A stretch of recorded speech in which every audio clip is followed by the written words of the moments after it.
platform and unconventional media platforms, I say to you, welcome to Penal, the home of our Prime Minister and the Member of Parliament of Ontario.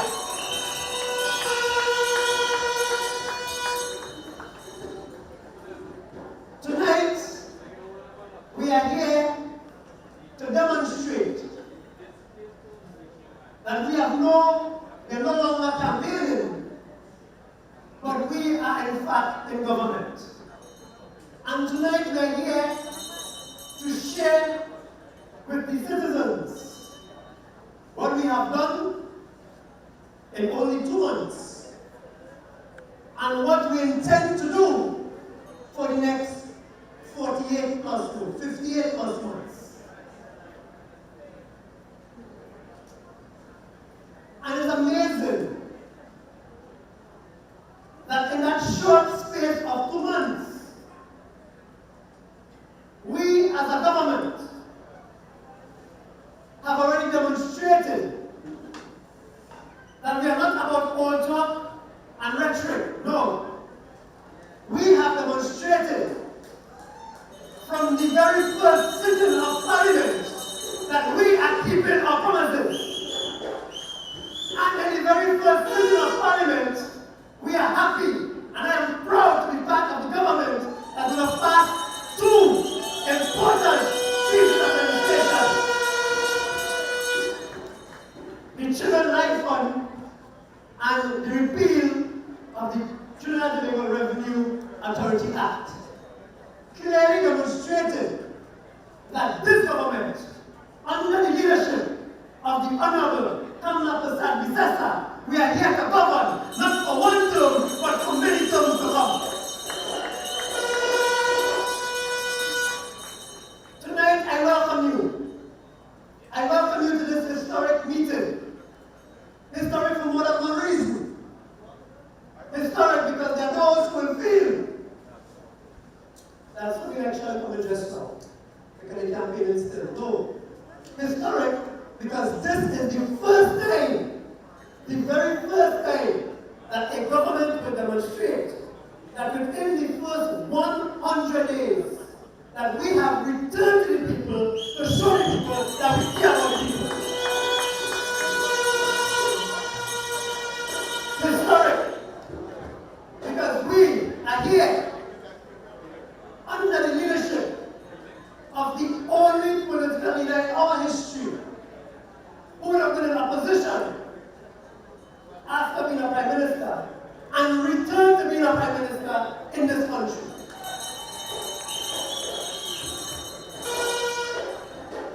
Historic because for the first time we have a UNC government that can clearly say that we have Point Fortin, we have South and West, but more selfishly, we have Lackram. And so, tonight is historic for many reasons. As we get into the night, you are going to be greeted by various speakers. You will hear from political leaders, deputy political leaders of the party, sorry. You will hear from our deputy political leader, Minister Jolene John. You will hear from the lion himself, Minister Moonilal. You will hear from the ever-vibrant, young, upcoming Minister Saddam Hosein. You will hear from the Minister of Education, Minister Dowlath. And you will hear from Minister of Health, Minister Lackram Bodoe. And if that was not good enough, we're going to hear from the Honourable Dowlath, President of Jearlean.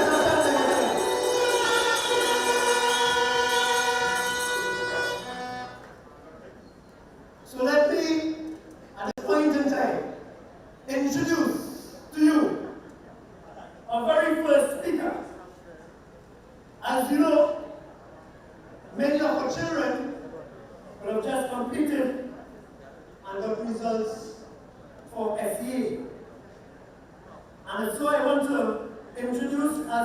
Speaker, a gentleman who is the current Member of Parliament for San Fernando West, decisively defeated and beaten the losing Pierre Sabari, a retired principal of Lackram College, retired in 2021. He also served as principal of Ali High School for 5 years, and of course 15 years at Lackram College. And I also want to say and add that at Ali High School he taught me as well. He is also a part-time lecturer at the School of Education in UNC Ministers. He has served as chairman of the Accreditation Council of Trinidad and Tobago. He also holds a BSc in chemistry and biochemistry, a diploma in education, a master's in education, a doctor of philosophy in education, and is a fellow of the Association of Business Executives of London. In short, Kamala predecessor selected people who know what they're doing and who know what they're about. Let me ask you to put your hands together and welcome to this microphone the Honorable Minister of Education, Dr. Michael Dowlath. Let's hear a stand.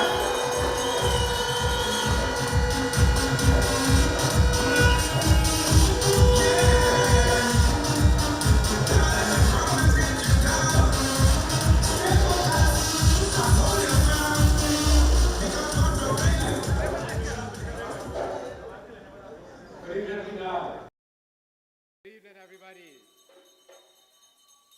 Good evening, especially to our Prime Minister, Mrs. Kamala Persad-Bissessar. Let's hear it for her. This is her constituency. Good evening to all our colleagues, parliamentary colleagues, to all of you who are gathered here. I want to say to you that I'm a proud son of the soil. I am a servant of the people. And I believe in better. I believe in better schools, in better opportunities, in a better digital future for every child, from Cedras to Charlottesville.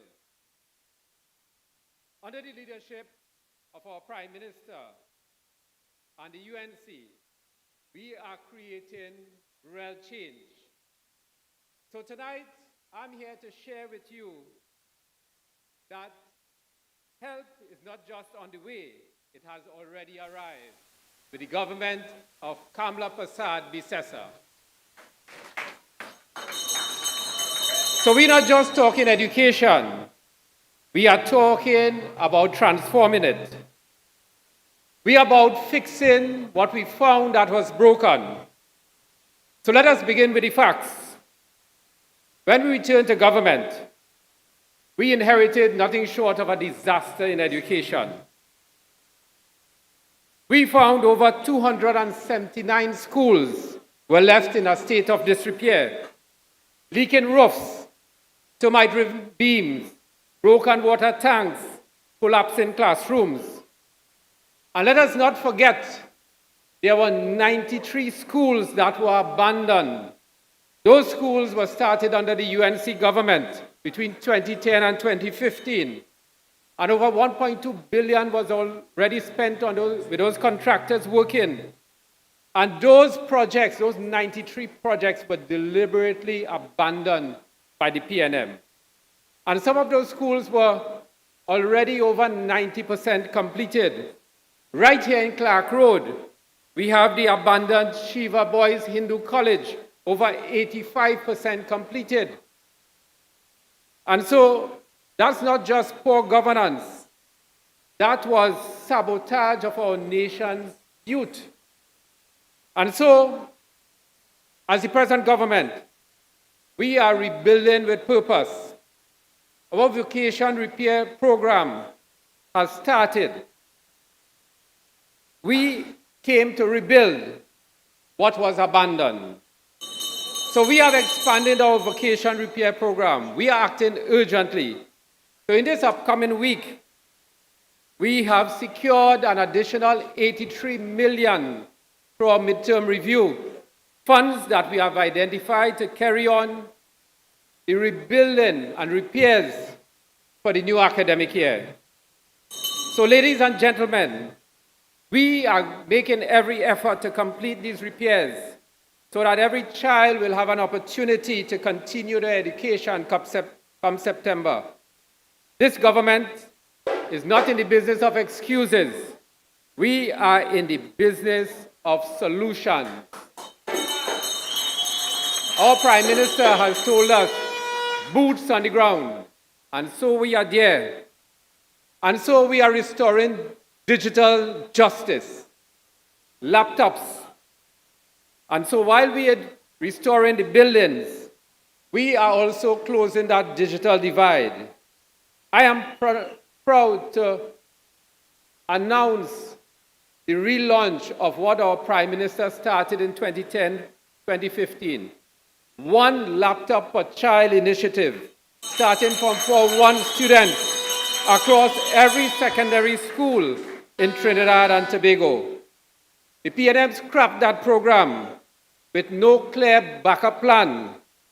Example, when COVID struck, thousands of students were left lacking that opportunity to learn. So let me be very clear. This is not a rerun of the old policy.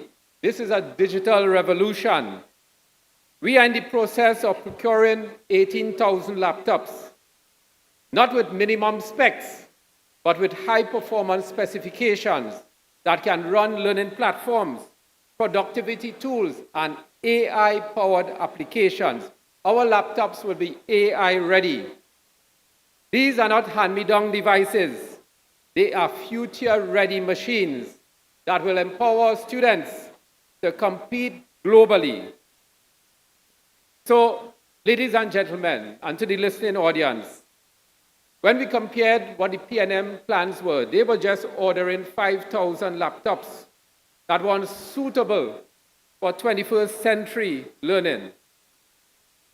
But our policy is backed by purpose. Every single device will include accessibility features. And we are having the devices especially for students who are visually and hearing impaired. Every Form 1 student will receive the same device, ensuring equity and fairness. Our teachers are being trained. So far, over the last month, we have trained 12,650 teachers with the AI tools, preparing them to teach in the classrooms. So we are building resilience. So if any disruption comes, again, learning will continue seamlessly through our digital programs.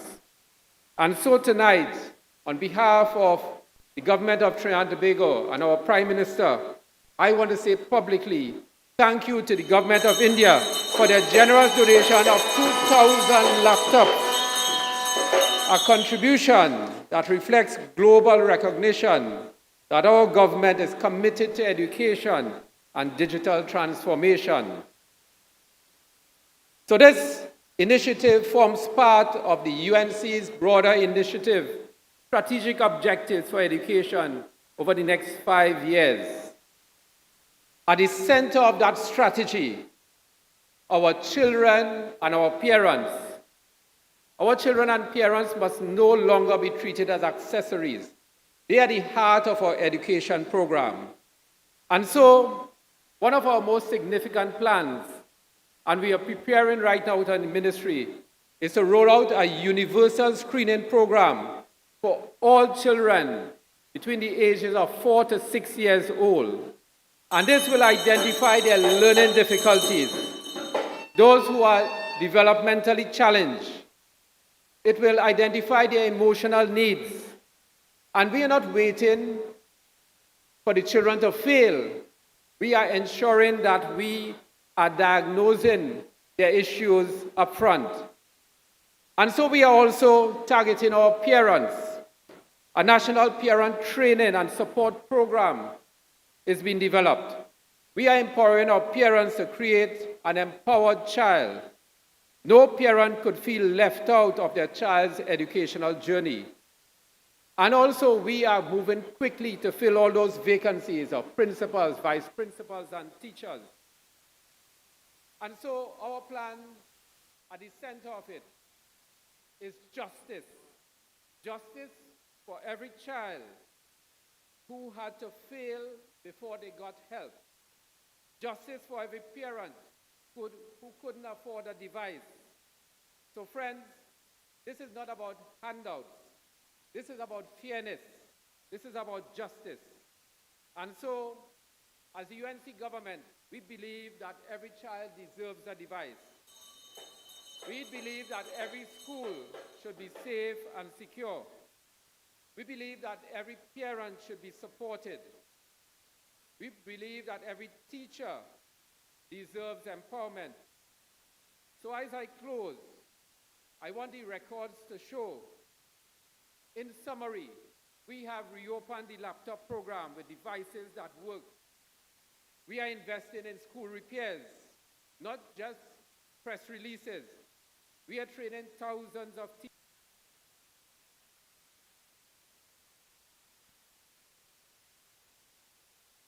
What did the PNM do? They left schools half-built. They ended the laptop program. They ignored school leadership. Underfunded school operation. And they underfunded. They made an excuse for everything. And the UNC is making a difference.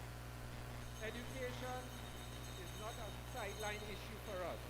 It is at the forefront of our national transformation. So ladies and gentlemen, this is the UNC way.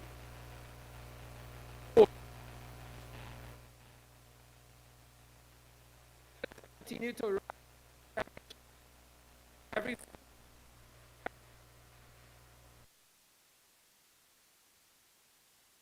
God continue to bless our Prime Minister, Mrs. Kamala Prasad Dutesa. May God bless every child in this beautiful republic of Trinidad and Tobago. Thank you very much, ladies and gentlemen.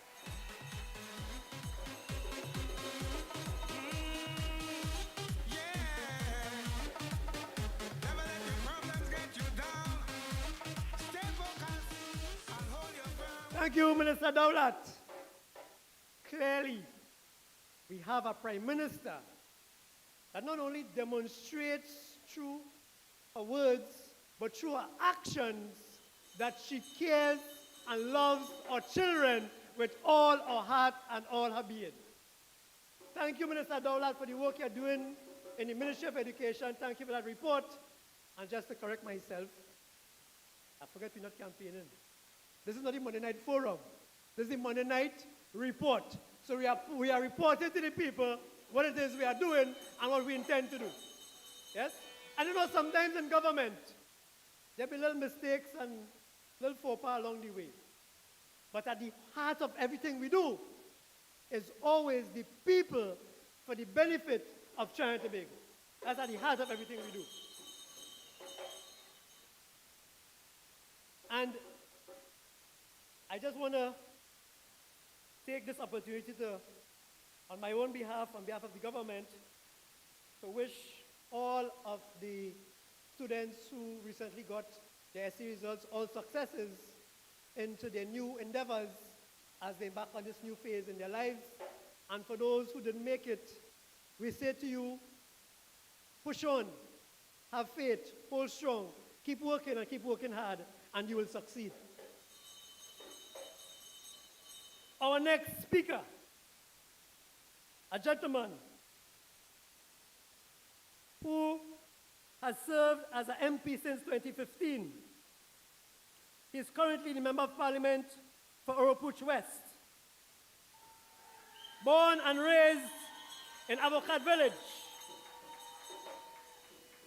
he has specialized in obstetrics and gynecology in Jamaica and the United Kingdom, where he studied and he practiced at the San Fernando General Hospital for 20 years. He was chairman of the Southwest Regional Health Authority from October 2010 to August 2015. In that position, he oversaw the state-of-the-art teaching hospital and the Couva Children's Hospital. I'm sure you're going to tell you more about that later on, sorry.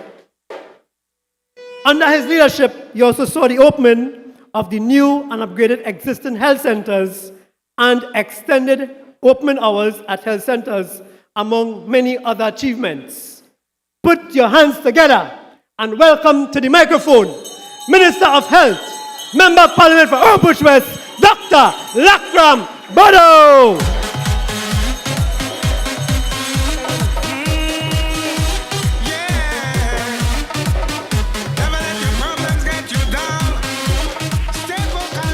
Good evening, Pinal. Good evening, Siparia. The Honorable Kamla Prasad Bisesa, SC, MP, Member of Parliament for Siparia, in whose constituency we are, my fellow speakers on the platform, Cabinet Ministers and MPs, Senators, local government reps, UNC membership and supporters, listening and viewing public, members of the media. The last time I was here on the UNC platform, I was here to ask for your vote to go into government. So we are in government, and I want to say thank you. Thank you to the people of Orange West who I know here tonight. And I want to say a very special thank you to the Prime Minister for allowing me to be your Minister of Health. So I am here tonight, brothers and sisters, ladies and gentlemen, to account to you, the citizens of Trinidad and Tobago, who put us here, on what your government has done in the health sector in its first 2 months in office. Made some promises in the health sector, and I have in front of me here something called a manifesto, and I'm going to come back to why this is called a manifesto in a few minutes, and not a manifesto. But the point about it is that the promises that was made on the platform, and now that we are in government, we have started to deliver. But before I go there, I have to say that what we met in the health sector was, we met a health sector that was in poor shape, on the verge of collapse, needing intensive care. This is despite the fact that over $60 billion was injected by the last PNM administration into the Ministry of Health. Why was this? Because we must know what was wrong before we can fix it. It was because of poor leadership at the highest level. That has been fixed, my brothers and sisters, by this incumbent government. Incompetent management, wastage, and what I call misprioritization of spending. The barrage of complaints from patients, staff, and other stakeholders over the years were justified. These complaints were real. We found this out after 2 months in there. In fact, after 1 week, 2 weeks, we found this out. There are long waiting times.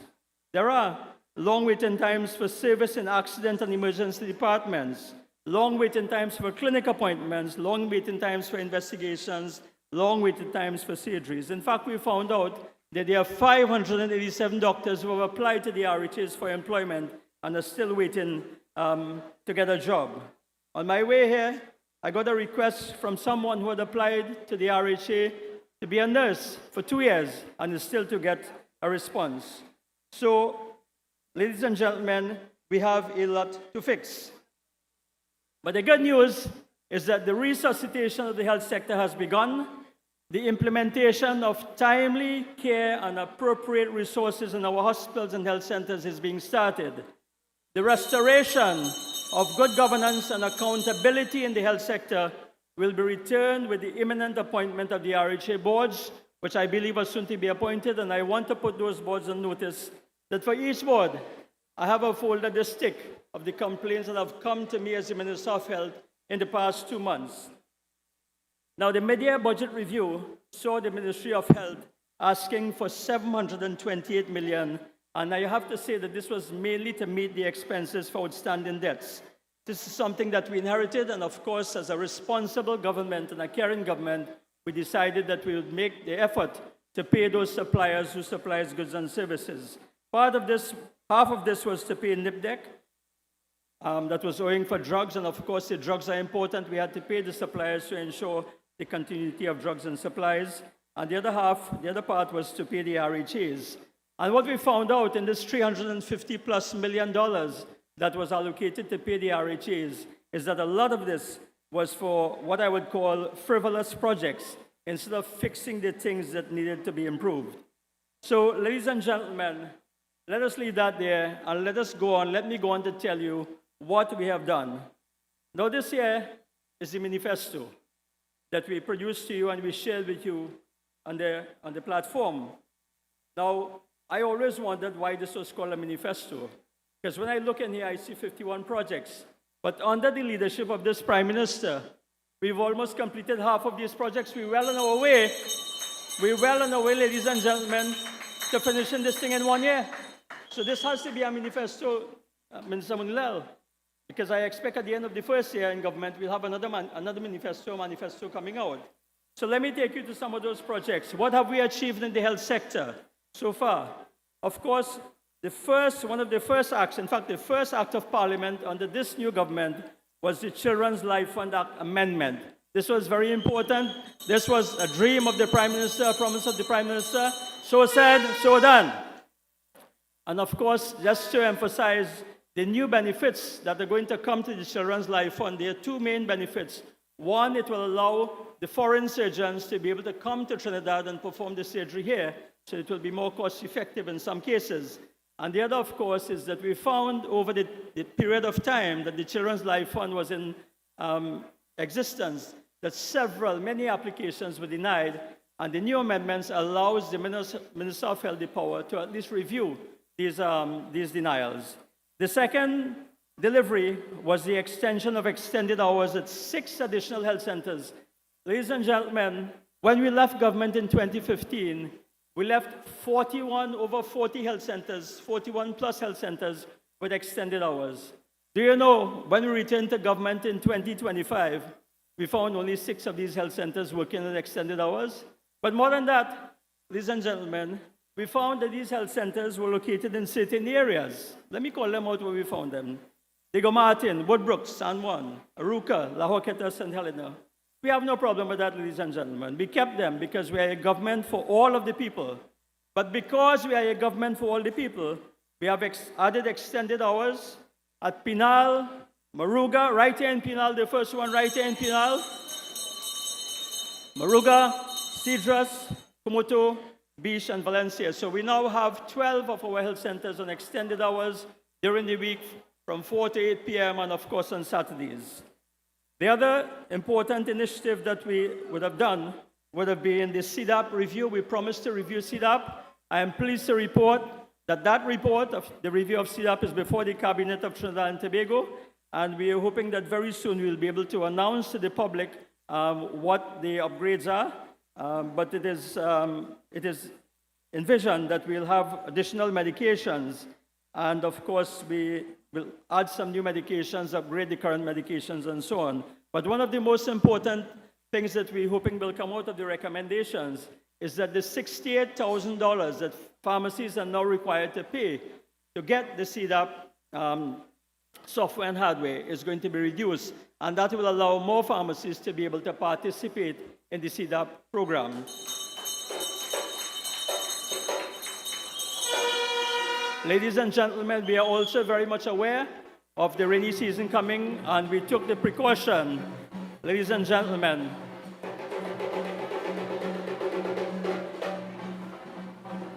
could I ask those on the outside aisle to please clear the aisle, please, as we make room for the arrival of the Honorable Prime Minister of Trinidad, the Honorable Kamala Prasad Bisesa. Could I ask you to please clear the aisles on the outside, please? The outside aisle, those in the aisles and in the aisle, please clear the aisles. Everybody wins. Everybody's a winner. When UNC wins, Trinidad wins. For UNC, everybody wins. Everybody wins. Put your X next to the rising sun.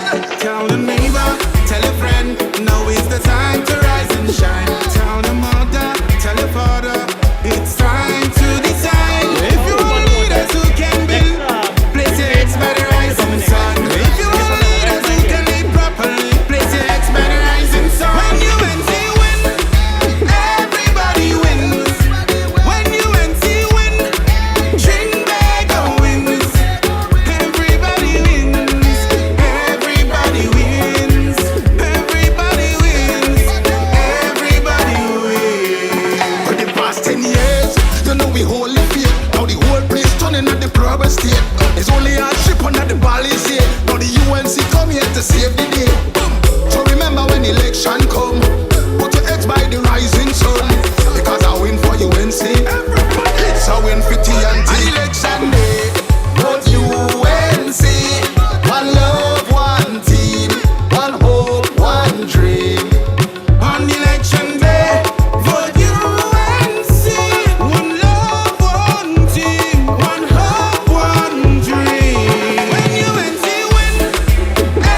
Let's see those flags in the air. Let's see those flags in the air.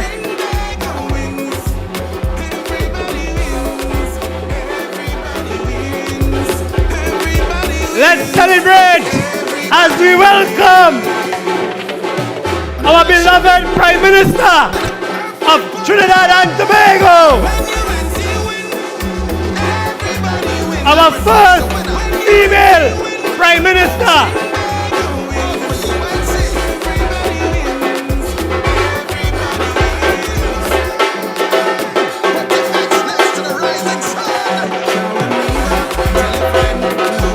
Welcome to our beloved Prime Minister, the Honorable Kamla Prasad Visasa.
Ladies and gentlemen, let us, with a lusty round of applause, welcome the Honorable Kamla Prasad Visasa, Prime Minister of Trinidad and Tobago.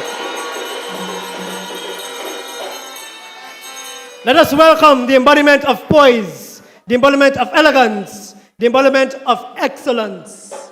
Let us welcome our true and real mother of this nation, our Prime Minister, Kamla Prasad Visasa.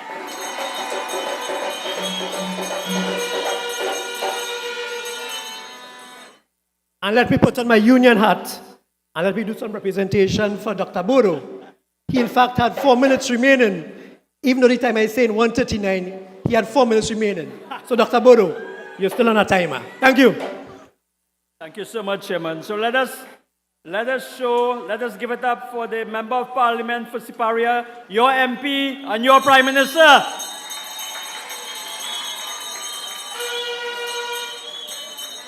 So, ladies and gentlemen, I was sharing with you some of the many achievements and indicating that the manifesto may not have enough to deliver Prime Minister for the rest of this year. So we spoke about the Children's Life Fund, of course, and I went on to mention about the CDAP, the review of the CDAP, which is before the Cabinet, and we are hoping that we will have some improvements there. So, of course, the issue of the waiting list initiatives, we are working with the team to deal with the backlog of surgeries in the nation's hospitals. And of course, with the upcoming rainy season, we are very much aware that dengue is something to be dealt with. And we have taken the precautions to visit the Insect Vector Control Division. And I want to recognize the Minister in the Ministry of Health who has been ably assisting me, the Member of Parliament for Caroni East, Dr. Richard Sicharan. And of course, we are taking the precautions to ensure that all the resources that the Insect Vector Control Division will need to fight the mosquitoes, we've taken that precaution. There are many, many other issues, of course, including preparation for bringing the Couva Children's Hospital back on stream. And of course, things are already in place for the promised cat lab at the San Fernando General Hospital that we will speak about as we go forward. Of course, also on the agenda is a review of the National Drug Formulary. But ladies and gentlemen, I believe that one of the most important things that would have happened to the health sector after only 2 months would have happened because of our Prime Minister's invitation to Prime Minister Modi. And you would have seen on Friday, ladies and gentlemen, a very successful visit of Prime Minister Modi that would have brought tremendous benefits to our health sector. Most importantly is the signing of the MOU with India to accept the Indian pharmacopoeia. What that means is that we will now be able to access a lot more drugs at a more affordable price, which means that the citizens of Trinidad and Tobago will benefit in a very, very big way. So I think that is a very historic, very important move, and we have to thank and commend our Prime Minister for making sure that this happens. Of course, we also have donations of 20 dialysis chairs, which is going to enhance our in-house capacity, and the donation of 2C ambulances, which will help in terms of transporting our patients from the remote areas. So, ladies and gentlemen, as I close, I just want to say that the promises that Kamala Prasad Bisesa made on the platform were not election gimmicks. They were real. They were things intended to make your lives better. Delivery has now begun, and I don't mean delivery of babies. That was my past profession. I meant delivery from this government led by Kamala Prasad Bisesa, and there is much, much more to come, I promise you. I thank you, ladies and gentlemen.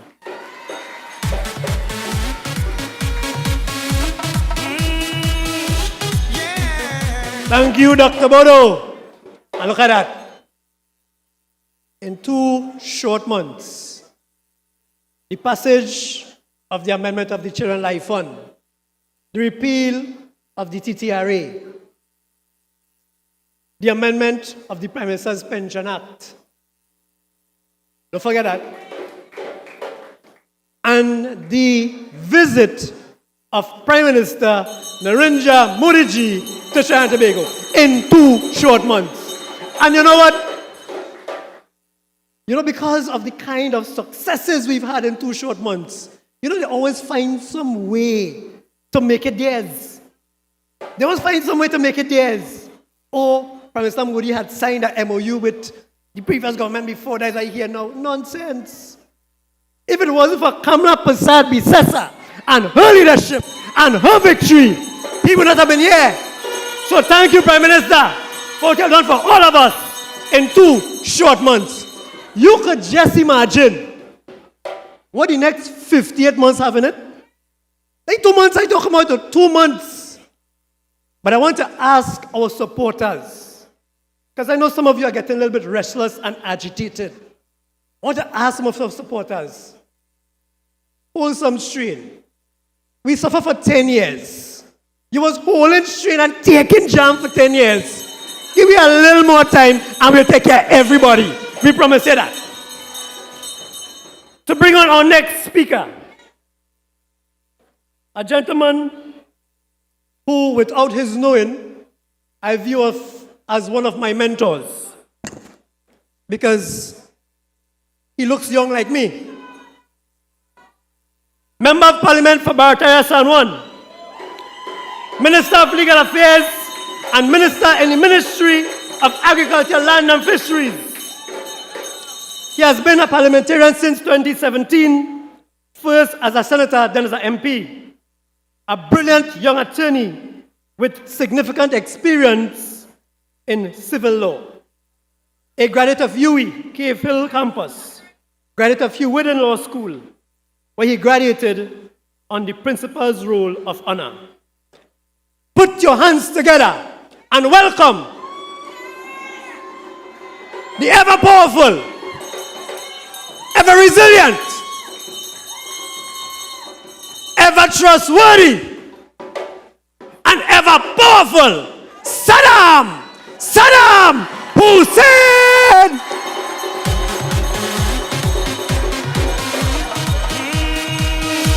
Yeah. Never let your problems get you down. Stay focused and hold. Good evening, UNC family.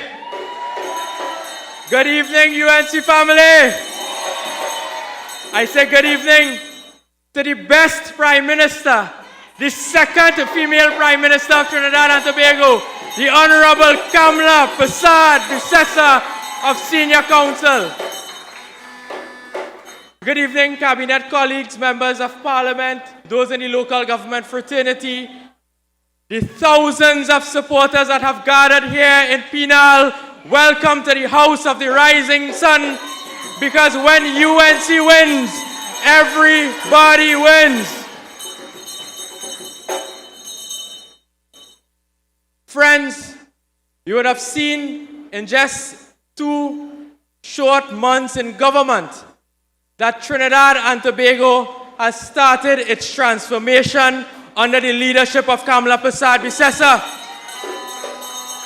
As my brother Clyde would have said, we have seen tremendous landmark legislation passed in the Parliament. We spent several hours repealing that dreaded TTRA.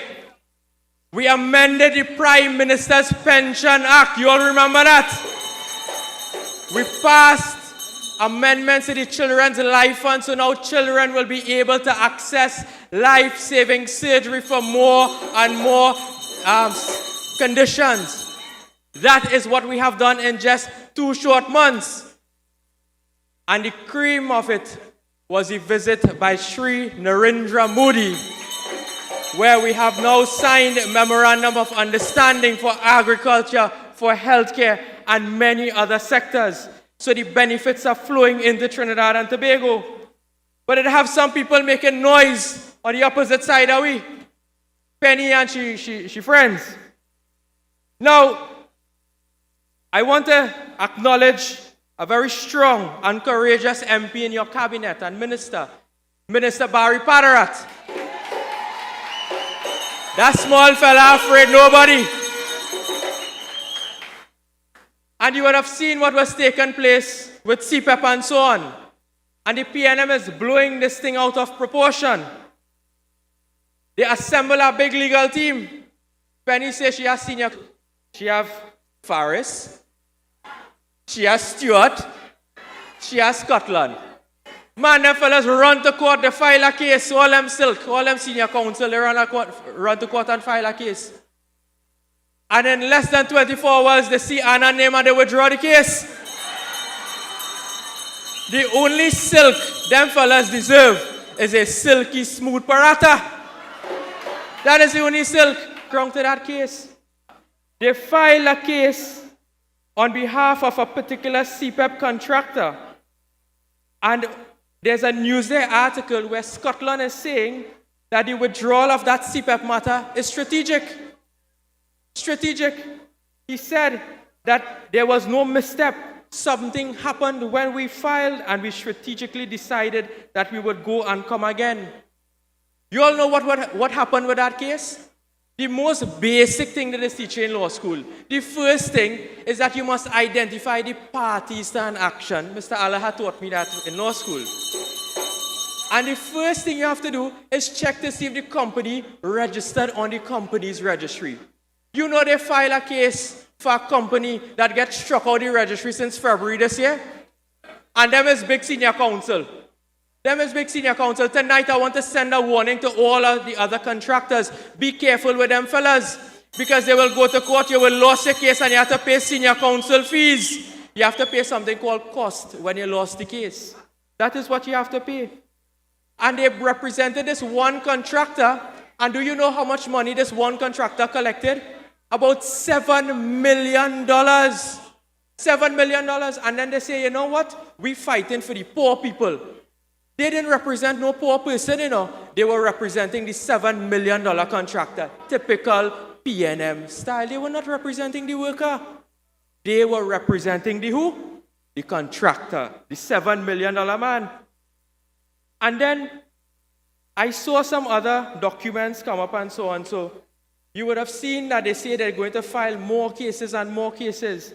Well, I want to tell you all something tonight because we do our homework. We have very good lawyers in the United National Congress, and I'm sure you all agree. Because a simple search in the company's registry could tell you that the company called Stephen Samuel Contractors did not file annual returns for the year 2019, 2020, 2021, 2022, 2023, 2024, and collecting government money. They were in breach of the law, and that was the company that those fellas were representing. I think those on record were Larry Lala. I don't know if that fella even won a raffle in his life. Then you have St. Clair O'Neill and Curry Marcel. Those fellas filed a case against a company that was struck out. But it gets worse. Today I asked for a report from the Ministry of Legal Affairs. Of the total 326 companies that are contractors with the CPEP, I can tell you tonight that 32 of those companies were struck off from the registry. 32. And one company was not even found on the registry. Could you imagine that? Could you imagine that? Heads must roll at CPEP. Heads must roll. And when you think that is enough, it gets even worse. I have in my possession, brothers and sisters, the list of all of the CPEP contractors. The list of all of the 326 CPEP contractors. And all you want to bring case, I want to give them a warning tonight. All you want to bring case, you are going to open up a can of worms. Because tonight I want to share some names with you all. I have no parliamentary privilege. But tonight I want to share some names. There's one particular company called Kudos Cleaning Maintenance Company Limited. They were given the contract on the 1st of March 2023, and the contract ends on the 28th of April 2029. They get a 6-year contract. Now, I went in the company's registry and pulled up to find out who is the owner of this company. The company is called what? Kudos Cleaning Maintenance Company Limited. A person who has beneficial ownership in this company is one Nigel Wayne Cotter. I wonder if this is the same PNM councillor in the San Fernando City Corporation. So what poor people are representing? Is this a PNM councillor that was given a CPEP contract through his company? Let me go again. I want to ask Faris if he know a fella called, I get the fella name correct, Peter Michael Lakis. A company called Arian Marketing and Contracting. I want to ask if Faris know this fella, because this company was given a contract on the 10th of October 2022, and it will expire on the 9th of October 2029. 7 years. 7 years. Tonight I want to ask Faris if you know Peter Lakis. This man have a company in Bevan Street, Lesser West San Fernando. I think that was your former constituency after you were defeated by Dr. Dowlath. And then it have a next company called Marishaw Maintenance Services Limited. You all know Marishaw, the San Fernando West Posse? All you know who is that? Is that a PNM activist? Is Jamila Marishaw a former PNM candidate? Well, I want to tell you, she got a contract too under her company. So tonight, my brothers and sisters, and her contract was given on the 31st of March 2023 and will expire on the 30th of March 2029. So you understand, when they go on the media and they say they're representing poor people, you see who they're representing? Friends, family, financiers, and PNM activists and councillors. This is what was taking place at the CPEP company. Heads will roll. We are here to protect the public's interest, and we are protecting the public's interest. That is what we will do. That is what we will do. And let me tell you, Marishaw Company got struck out on the 9th of January 2025. Look at right here. It right here. But it have some fellas, some grovelers in the Law Association want to tell us that what we should say and what we shouldn't say. That is what they want to tell us, what we should say and what we shouldn't say. Why they don't tell us that Douglas Mendes collected $15 million worth of state briefs? That is why is that why you're making statement that we shouldn't attack independent senators and so on? We have a right to say what we can because we are a political institution in this country and we have a constitutional right to speak. And I want to tell the Law Association and I want to ask them here tonight, was that a unanimous press release or whether or not 4 members dissented from sending that press release? I'll leave it only with that one Law Association. Everything in the dark will come to light. Thank you, my brothers and sisters. Thank you. Long live the UNC. Long live Kamala Persad-Bissessar.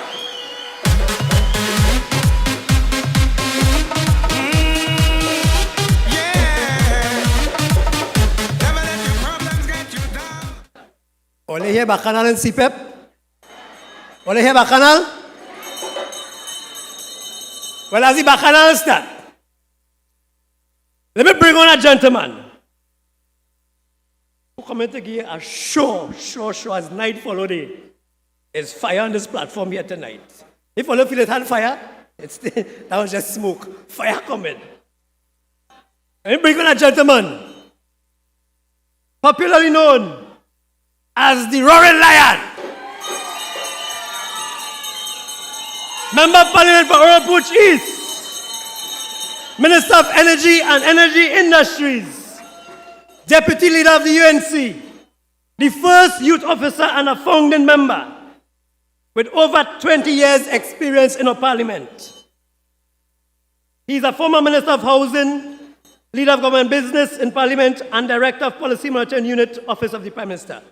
He possesses a BSc degree, honors in government from the University of West Indies, LLB degree in law, Masters of Arts in Labour and Development, and a PhD in Development Studies from the Government of Netherlands, Institute of Social Studies, The Hague. Put your hands together and welcome the Lion, Dr. Roodal Moonilal. He's a champion, roaring lion. He's a champion, experience full of education. Moonilal a lion. He's a champion, he's a lion. Thank you. Champion, roaring lion. Thank you very much, Comrade Minister Clyde Elder. The Honorable Prime Minister of the Republic of Trinidad and Tobago, the Honorable Kamala Persad-Bissessar. We waited long for that. Let me repeat that. The Honorable Prime Minister of Trinidad and Tobago, Mrs. Kamala Persad-Bissessar. Parliamentary and cabinet colleagues, members of our national executive, local government officers, brothers and sisters assembled in your thousands tonight in the political epicenter of the Caribbean, the constituency of Siparia. Tonight we are in the heart of our party as we return to you, the people. It was just a few weeks ago we came here, humble, and we asked you to give us your support, give us your vote, so that we can save Trinidad and Tobago. You returned the Honorable Kamala Persad-Bissessar as the first Prime Minister ever to be returned from opposition by electoral means. That had never happened in Trinidad before. Today, under her leadership, we are in a battle, and I am happy to be before you today in battle gear. You know, all day I was choked up in a suit, and I was itching. I run home and I bathe and I put on my battle gear and I come out because this is where soldiers must be, in battle. And although we have won an enormous historic victory, our battle continues because the enemy is at large.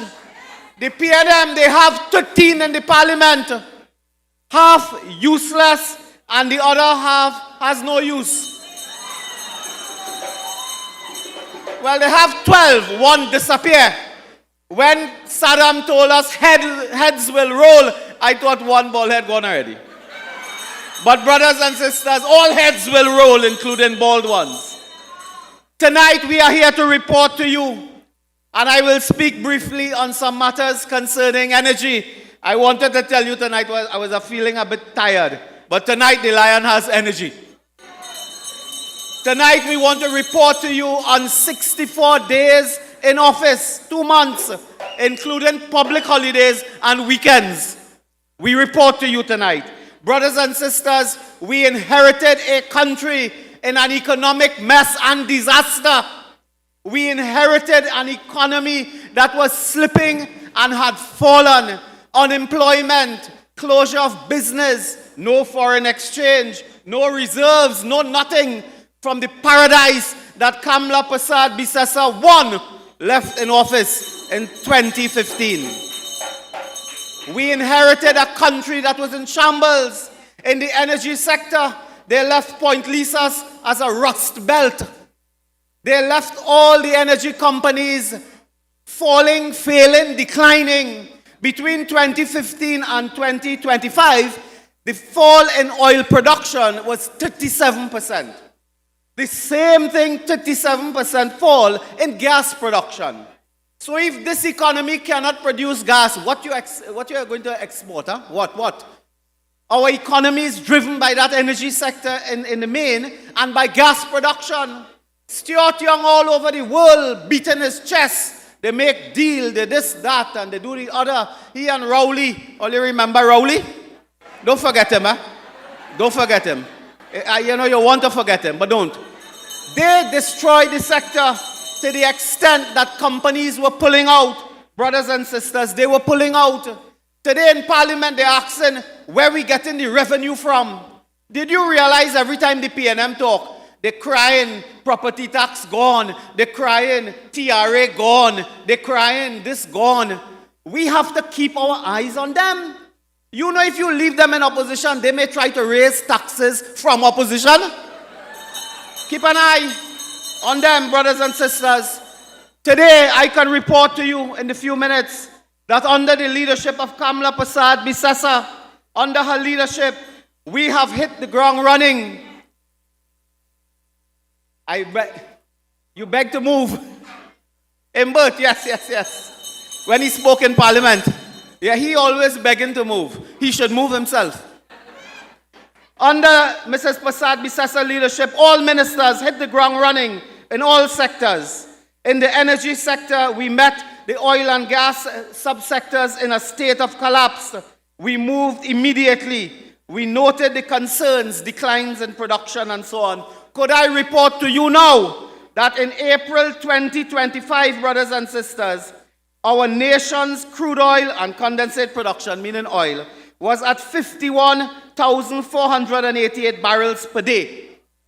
That was what we come and meet, 51,488 barrels per day. By July 2025, this figure rose to 56,000 barrels per day. In that short time, we have moved the production of oil from 51,000 to 56,000, and we now reach on the compound. We now reach. At that pace, Dr. Mego, we are being told at that pace, by the end of the 24th month in office, we will surpass Kamla Prasad Bisesa one administration record oil production. Your second administration will surpass that in 24 months. Brothers and sisters, we have called on Heritage Petroleum and others to do what they have to take all steps necessary to increase our oil production. And recently you have heard in May, EOG Resources has made significant strides when they brought Mento Development online, an additional well. Today we are proud to receive the news that Touchstone has announced another successful drill in the Cascadura field, confirming additional gas reserves. This is happening at a rapid pace. Just today, myself and our brilliant, fantastic, and knowledgeable minister in the Ministry of Energy, the Honorable Ernest Kiza, met today with the oil companies and the gas companies. They have pledged to work with us. They are eager. We have a bid round on which has attracted, so far it has attracted an unbelievable amount of interest and investor confidence in the next bid round, which we will deal with in the month of September. But brothers and sisters, I wanted to leave you with one other matter before my time comes to an end. And you know, we have heard over the years all of this nonsense. The PNM said, what? It's because of them Moody came here, Prime Minister Moody. But Moody passed over this country in November last year to go to Guyana. And when he passed over, he didn't even glance at Trinidad and Tobago. He went Georgetown. So what plan you had to bring him here? It is a few months after, with the ascendancy of Kamla Prasad Bisasa, that the Prime Minister of the largest democracy landed in Trinidad and Tobago.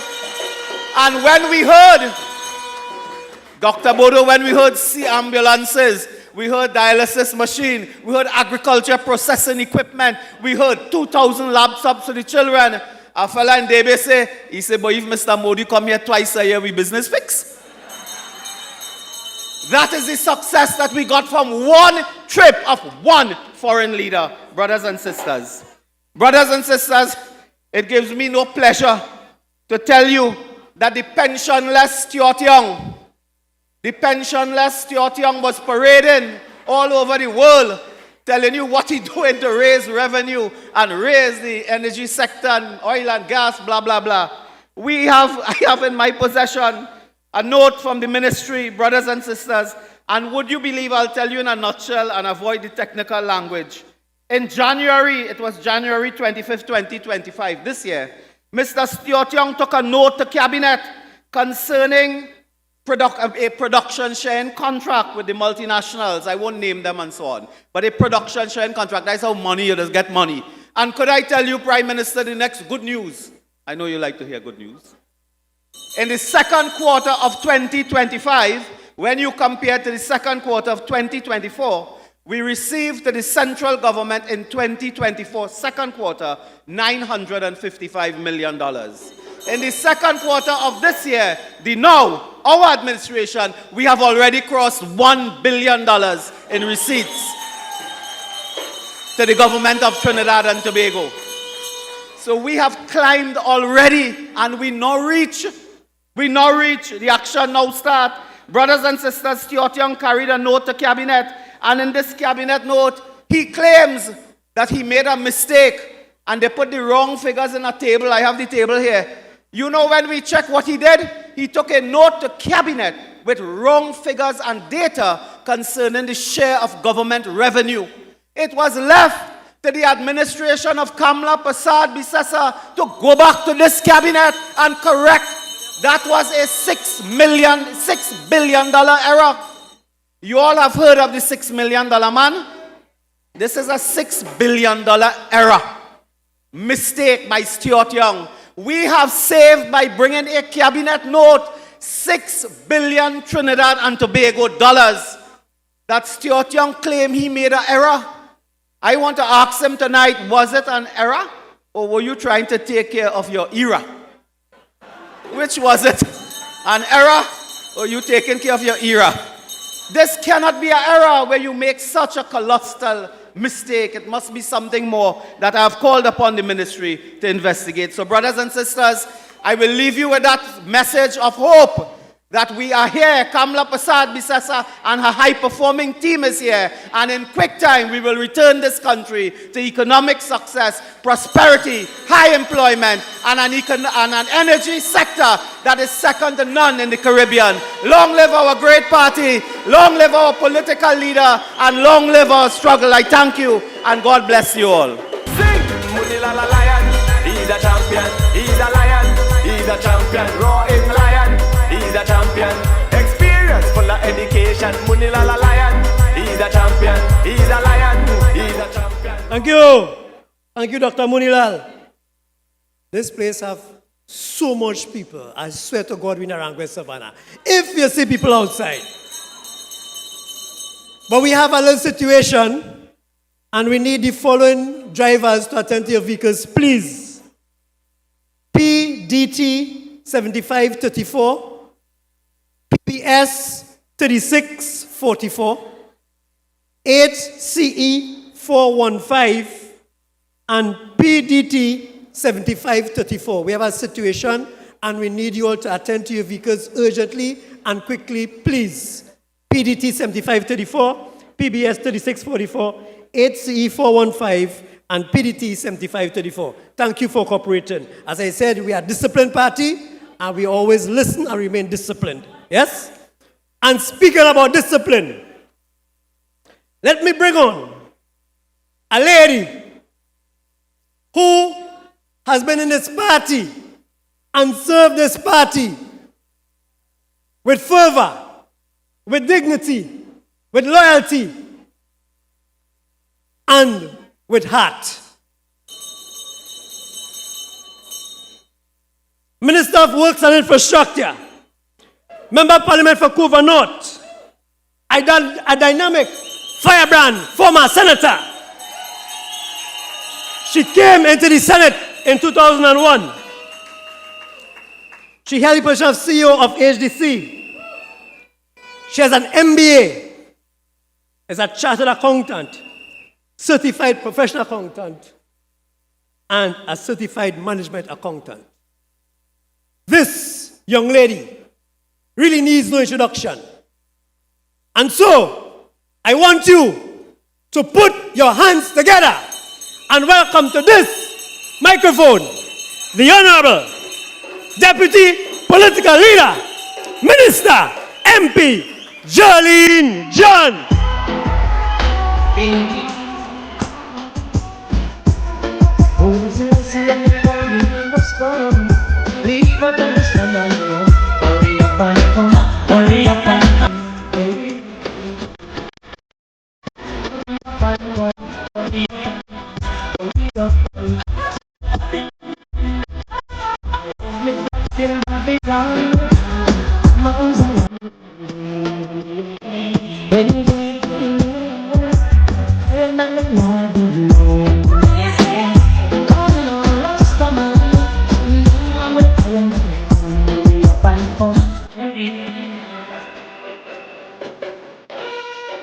The Honorable Kamla Prasad Bisesa, Prime Minister, Prime Minister, Prime Minister of Trinidad and Tobago,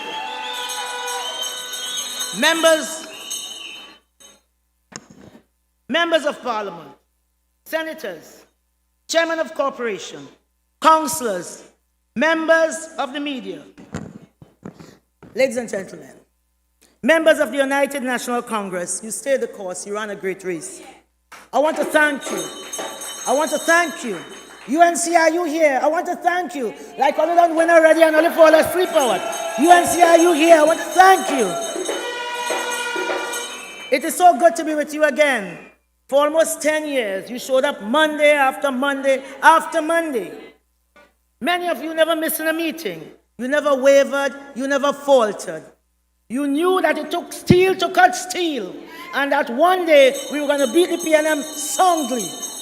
And on April 28th, we did just that, led by the Honorable Kamla Prasad Bisesa. UNC, we know why we are here. And more importantly, we know who brought us here. And it's for that reason that our beloved Prime Minister, Kamla Prasad Bisesa, is with us tonight. So we don't want to advise some Emery Brown. Tell Emery Brown, just take that loss and cool it. It is the same Emery Brown who didn't know that they were going to impose UK visa on us. He didn't know.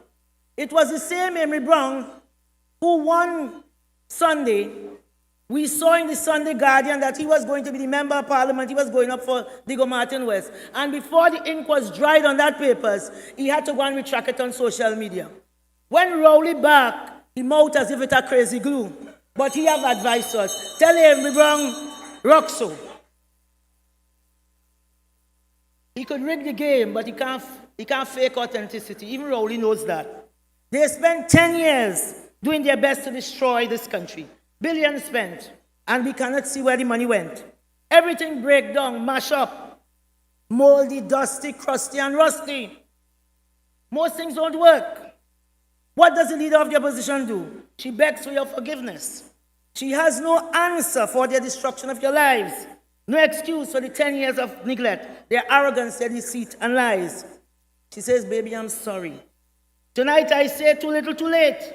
And instead for them to ask the Father for forgiveness, because up to now they don't know what they have done. For 10 years they all co-signed to make the rich richer. All that time the poor and vulnerable, including single mothers who they now send a petition for, hanging on only by grace of God. So what specifically is the leader of the opposition sorry about? They're only sorry now because 100,000 of their own people rejected them. 100,000. They only find that them belong to the lost and found. They only find their conscience after they lost the general election. So the leader of the opposition asking the same people who they ignored for 10 years. 10 years of their cruel policies. 10 years, people are driven into deeper poverty and hardship, suffering and despair. Now, Penny asking them to come back and build the PNM. Why and for whom these people must come back and build any PNM? All of the PNM people here, you could put up all your hand. You are part of the rising sun. You're not going back and build nothing. I tell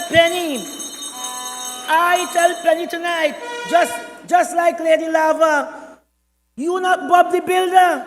You're not building PNM. You're not building PNM for future because it's still not yours. Only like the lava. You understand? Lady Lava, you understand? You're not building nothing. Let PNM stay there. Leave them right there. They are there for the rich to get richer. They feel this is a situation instead of lost and found.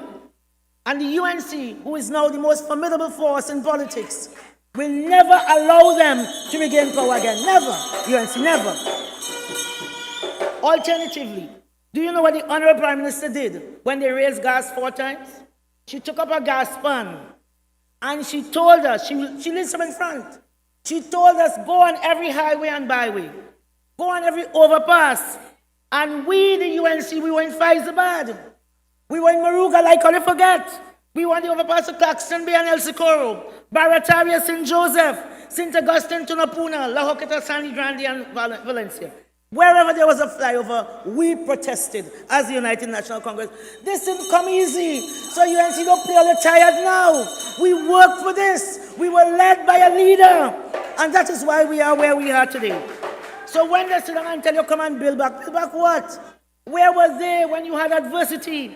Because Martin Luther King says, the ultimate measure of a man is not where he stands in moments of comfort and convenience, but where he stands in times of challenge and controversy. Where did Kamala stand? She stood with you. We marched from Pinal Junction with empty pot and pan, with black flag when they raised the price of food. We stood for them. We stood for everybody. We protested for scrap iron workers when they may protest for themselves. We walked through the King Vales of Couva when the PNM government ignored 4 men suffocating a pipe. Dr. Moonilal, Minister Tanku, Dr. Bodoe, they went and protested when a segment of the Mosquito Creek collapsed. That is what we did. We marched for the poor and the vulnerable because they were pushing a race stock. But we know that sufferers don't care about color. Sufferers don't care about race. Sufferers don't care who from Pinal. Sufferers don't care who from Silat. Sufferers only want to know where the next meal coming from. So when Kamla Prasad Bisesa, then opposition leader, say, take my hands.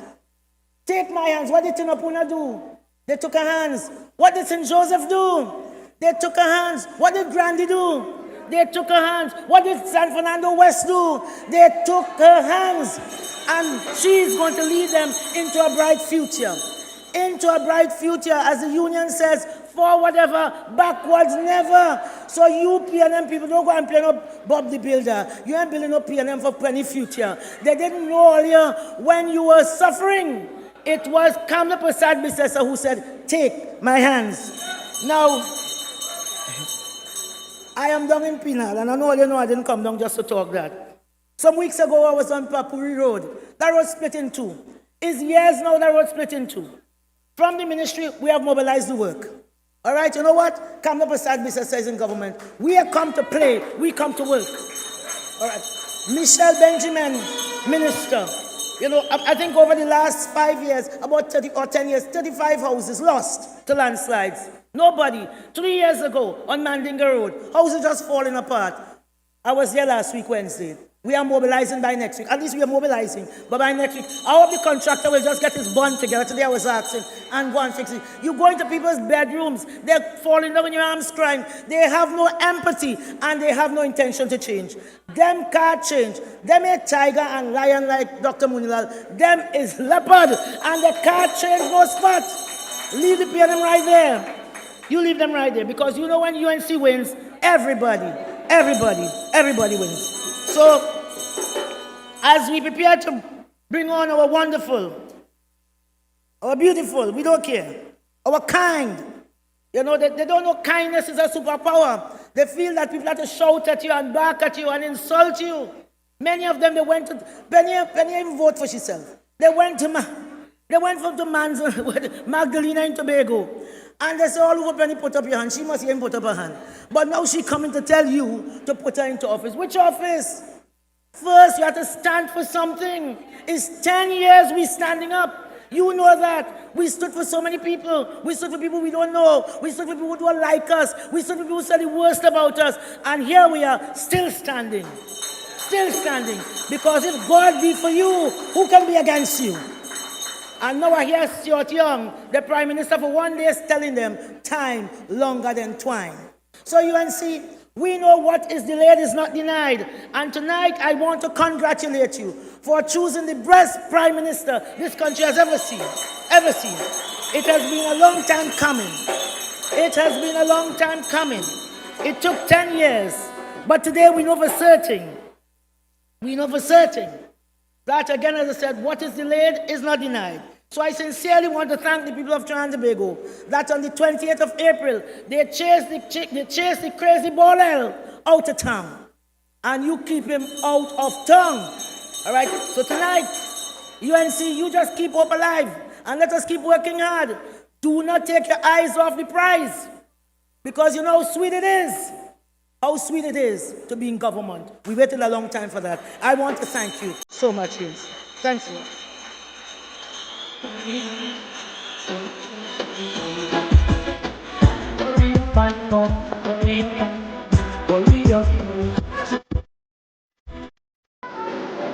Thank you, Deputy Political Leader Jolene John, MP for Couva North.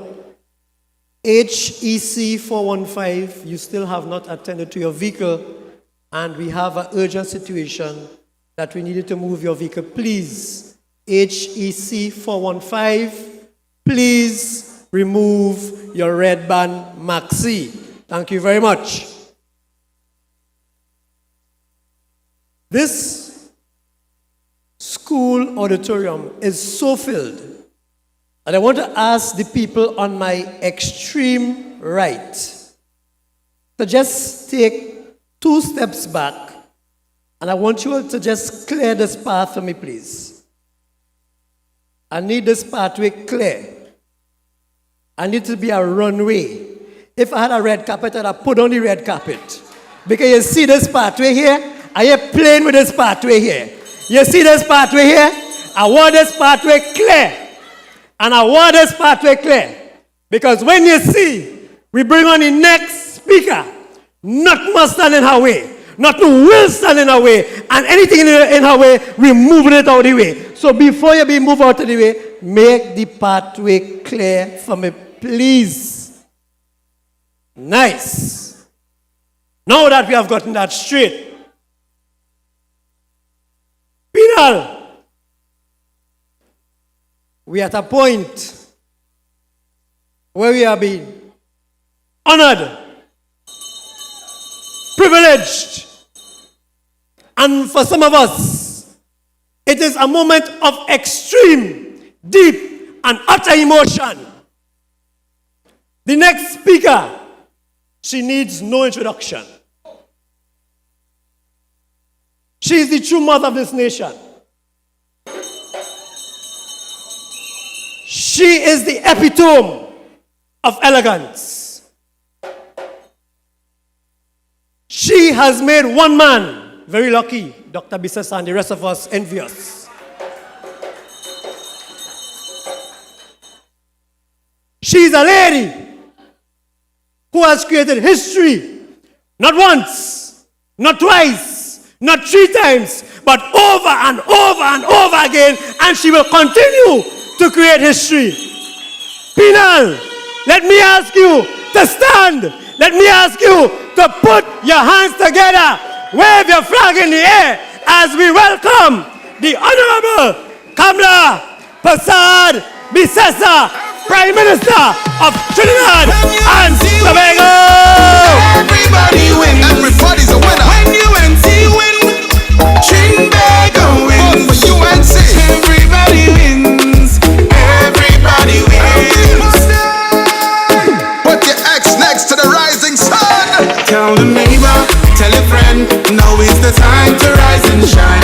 Tell the mother, tell the father, it's time to decide. If you want leaders who can build, place your X by the rising sun. If you want leaders who can lead properly, place your X by the rising sun. When UNC win, everybody wins. When UNC win, Trinbago wins. Everybody wins. Everybody wins. Everybody wins. Everybody wins. For the past 10 years, you know we wholly fear. Now the whole place turning at the proper state. It's only our ship under the balance here. Now the UNC come here to save the day. So remember when election come, put your X by the rising sun. Because I win for UNC. It's a win for TNT. Thank you very much. Thank you.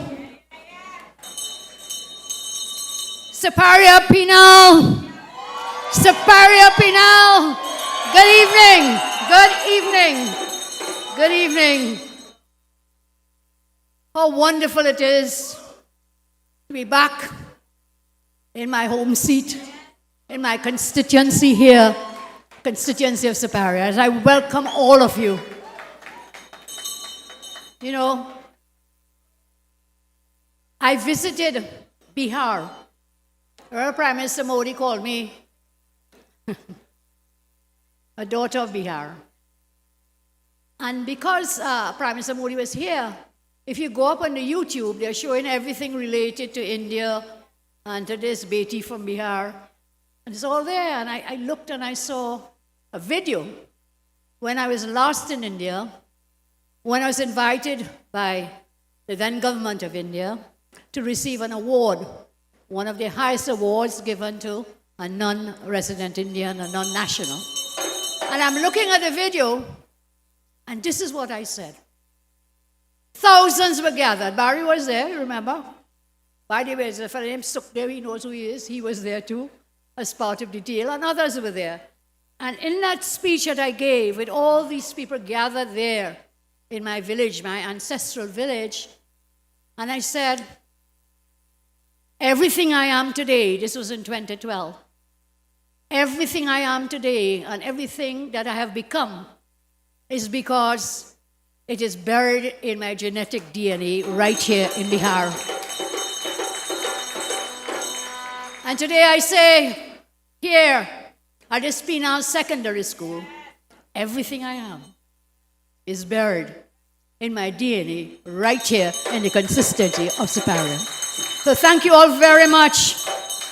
As I bring greetings here, we will not take too much time, but let us acknowledge the best cabinet, the best Senate, the best set of MPs in the history of Trinidad and Tobago. Please stand and take a bow. You deserve it. You deserve it. We have, thank you MPs and senators. We have the strongest team, and we are joined and buttressed by our cadre of persons in the local government fraternity. Let's give it up for our local government people as well, as we thank them. We are very blessed at this time in our history to have a team that comprises every color, class, every creed. Isn't that Trinidad and Tobago? Isn't that what TNT is about? Every color, class, creed. And Sturgey, Minister Sturge, we also have every size and shape. So thank you all. Hear every creed, hear every race, find an equal place under the United National Congress in the House of the Rising Sun. So thank you all, our loyal, rank and file supporters here, and those who are watching at home and elsewhere. Thank you to the chairpersons of, well, one chairperson. Give it up to young Clyde, Minister Clyde.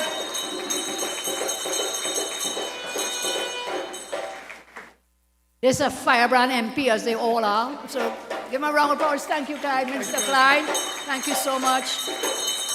All of you brothers and sisters, there are thousands hooked on now, Dominic, your AI person.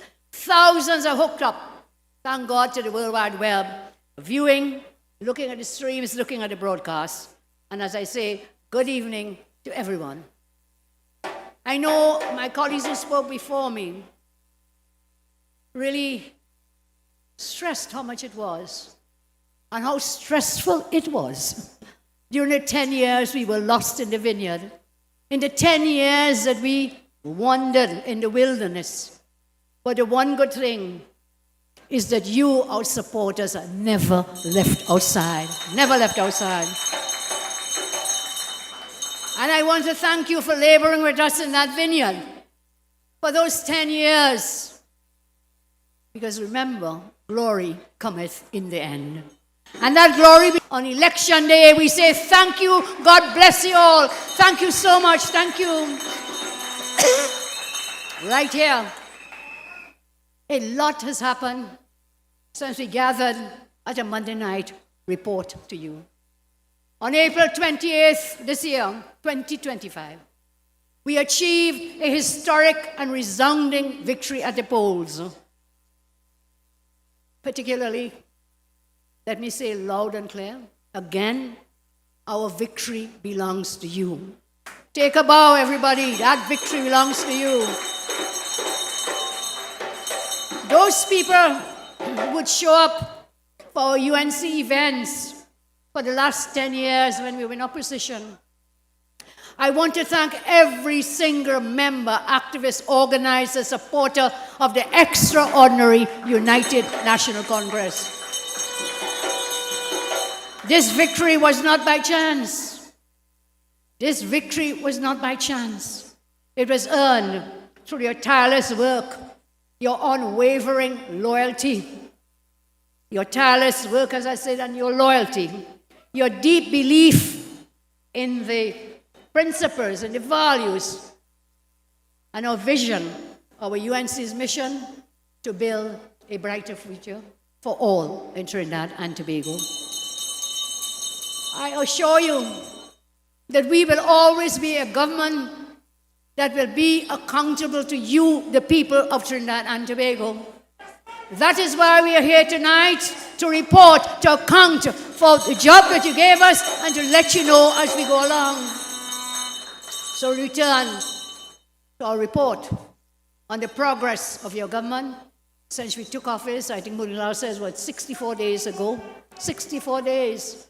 They seem like 64 long years, but it has gone so fast. And I want to tell you again, this gathering will not be a one-off event.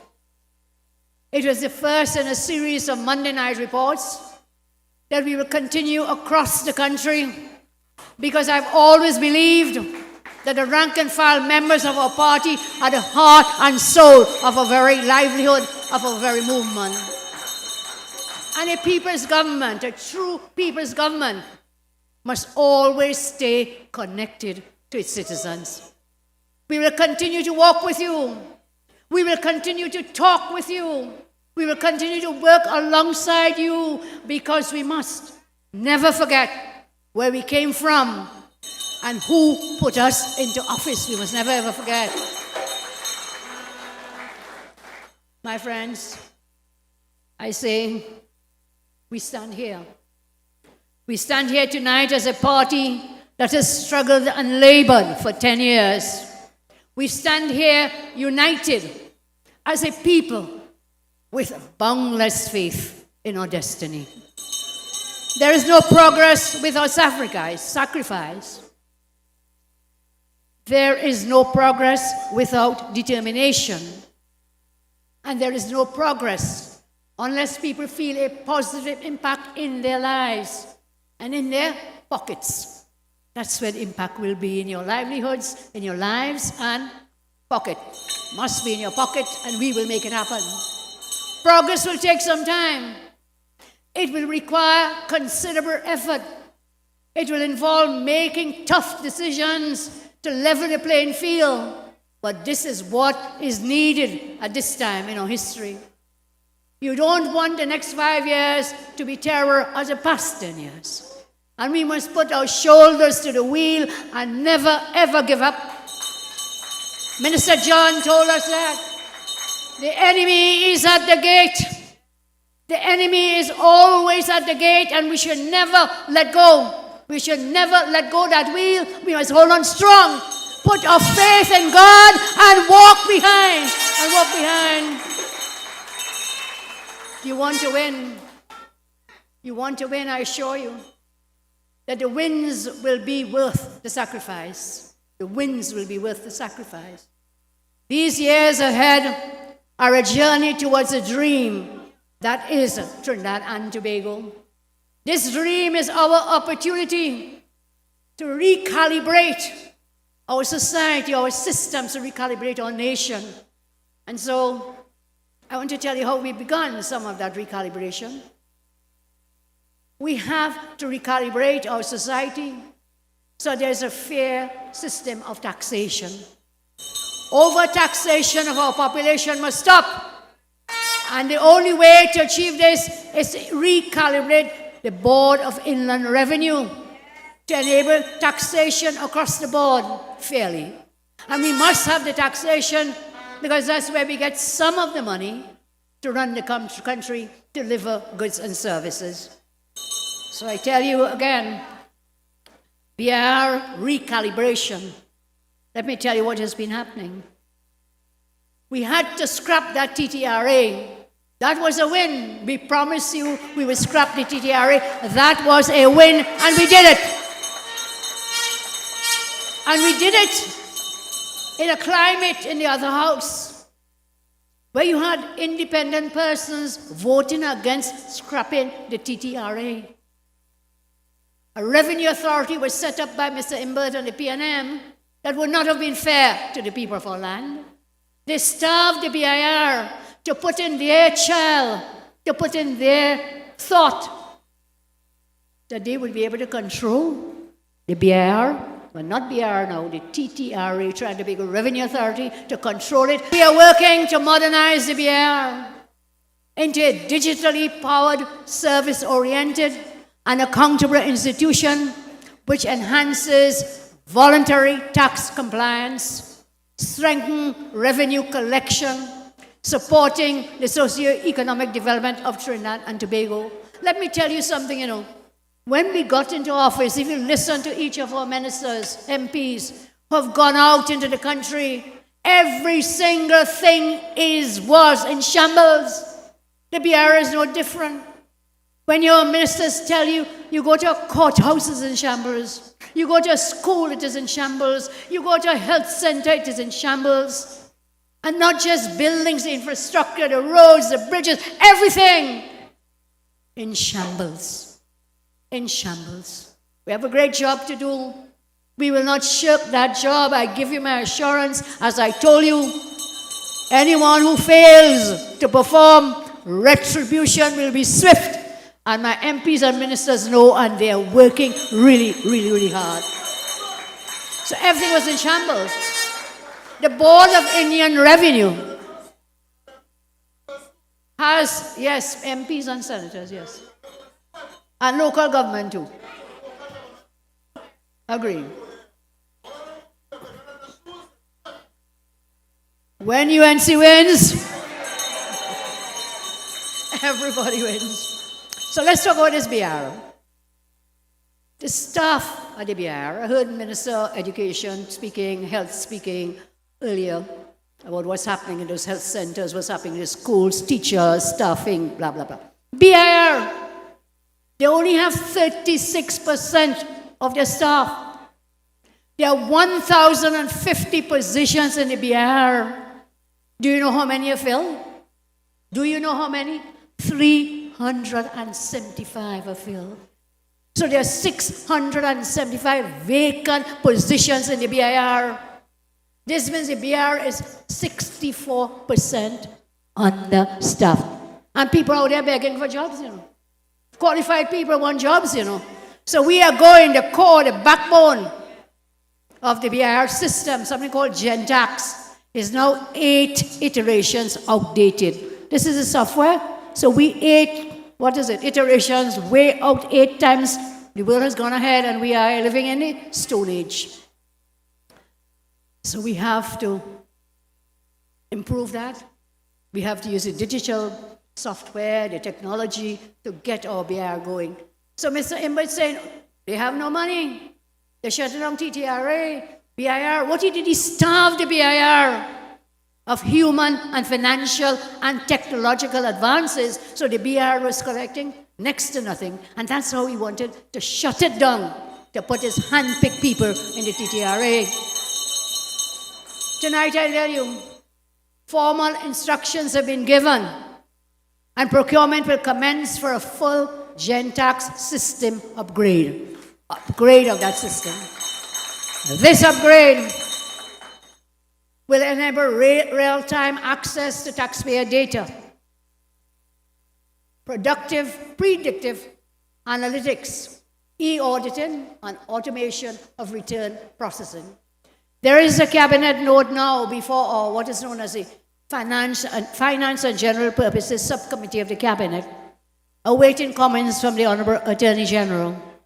The cabinet note emphasizes increased board engagement and mandatory meeting schedule, tighter reporting protocols, enhanced oversight mechanisms to ensure accountability, better governance and efficiency at the BIR. Process modernization, including a detailed roadmap to streamline registration, compliance, audit, and collections is in development. We are focusing on areas which include standardized procedures, better coordination between departments and audits. Remember when Minister Imbert and his people refused to allow the Auditor General to audit the records of the central bank? You remember that? About $3 billion missing because they killed the whole BIR. They didn't want anybody to go in to find out what we're doing. And guess what? They hired some private firm. Now, I am told it's some company called BDO. They hired to do audits, not just there. We are seeing in the cabinet coming every week audited statements of several state organizations by something called BDO. Now tell me, I'm asking for a friend, only asking tonight, whether this BDO is connected to the brother of Stuart Young, the one named Angus Young. Tell me. You left the Auditor General out. That's a duly independent person office to audit your records. Brought in some company, I am told, and I'm asking, BDO, any relationship to one Stuart Young, the one late Prime Minister, and to his brother, Angus Young. These are things you need to know. You must know what was happening in that former government. So we'll have structured audits, we can improve compliance, we can have revenue collection and increase our revenue collection up to $10 billion. Remember they say, where Kamala getting this money, making all them promises, where we getting it? This is one place where we will get that money legally to help you get jobs, to fix our schools, to fix our hospitals. This is one way. We will have reduced tax leakages. We'll have enhanced voluntary compliance and improve fiscal space. So I have a document here which we'll put out, which is some of our plans to modernize and recalibrate the Board of Inland Revenue. Let's talk about crime. So one is money. No money, what, Philip? No money, no love. We need the money to run the country. This is one way. But we also have to deal with the crime in our country. So what have we been doing in these past 2 months, apart from many other things? We have to recalibrate legislation to enhance the rights of law-abiding citizens. Criminals' rights must never, never, ever supersede, be above those of law-abiding people in our country. Never, ever, never, ever. Further, to my instructions to the Honorable Attorney General, the Law Reform Commission has prepared a policy paper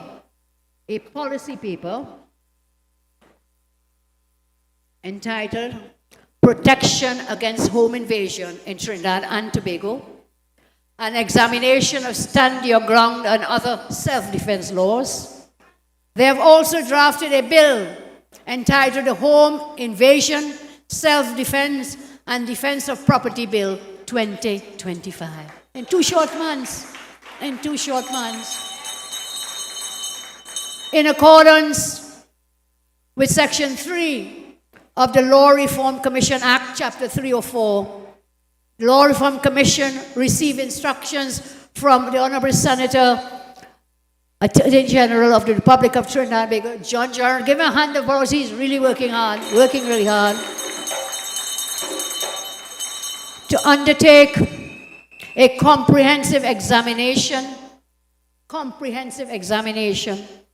of the relevant statutes in other jurisdictions, stand your ground laws, the model which exists in Florida, for example, any other relevant domestic laws which address self-defense options available to occupants of dwellings by which they can protect themselves from home invaders. This bill seeks to establish the offense of home invasion, and in that context, to provide a person has no duty to retreat when operating in self-defense, in defense of his property, in defense of his family. This bill will provide that a person may use defensive force, including deadly force, to protect himself, his property, and his family members.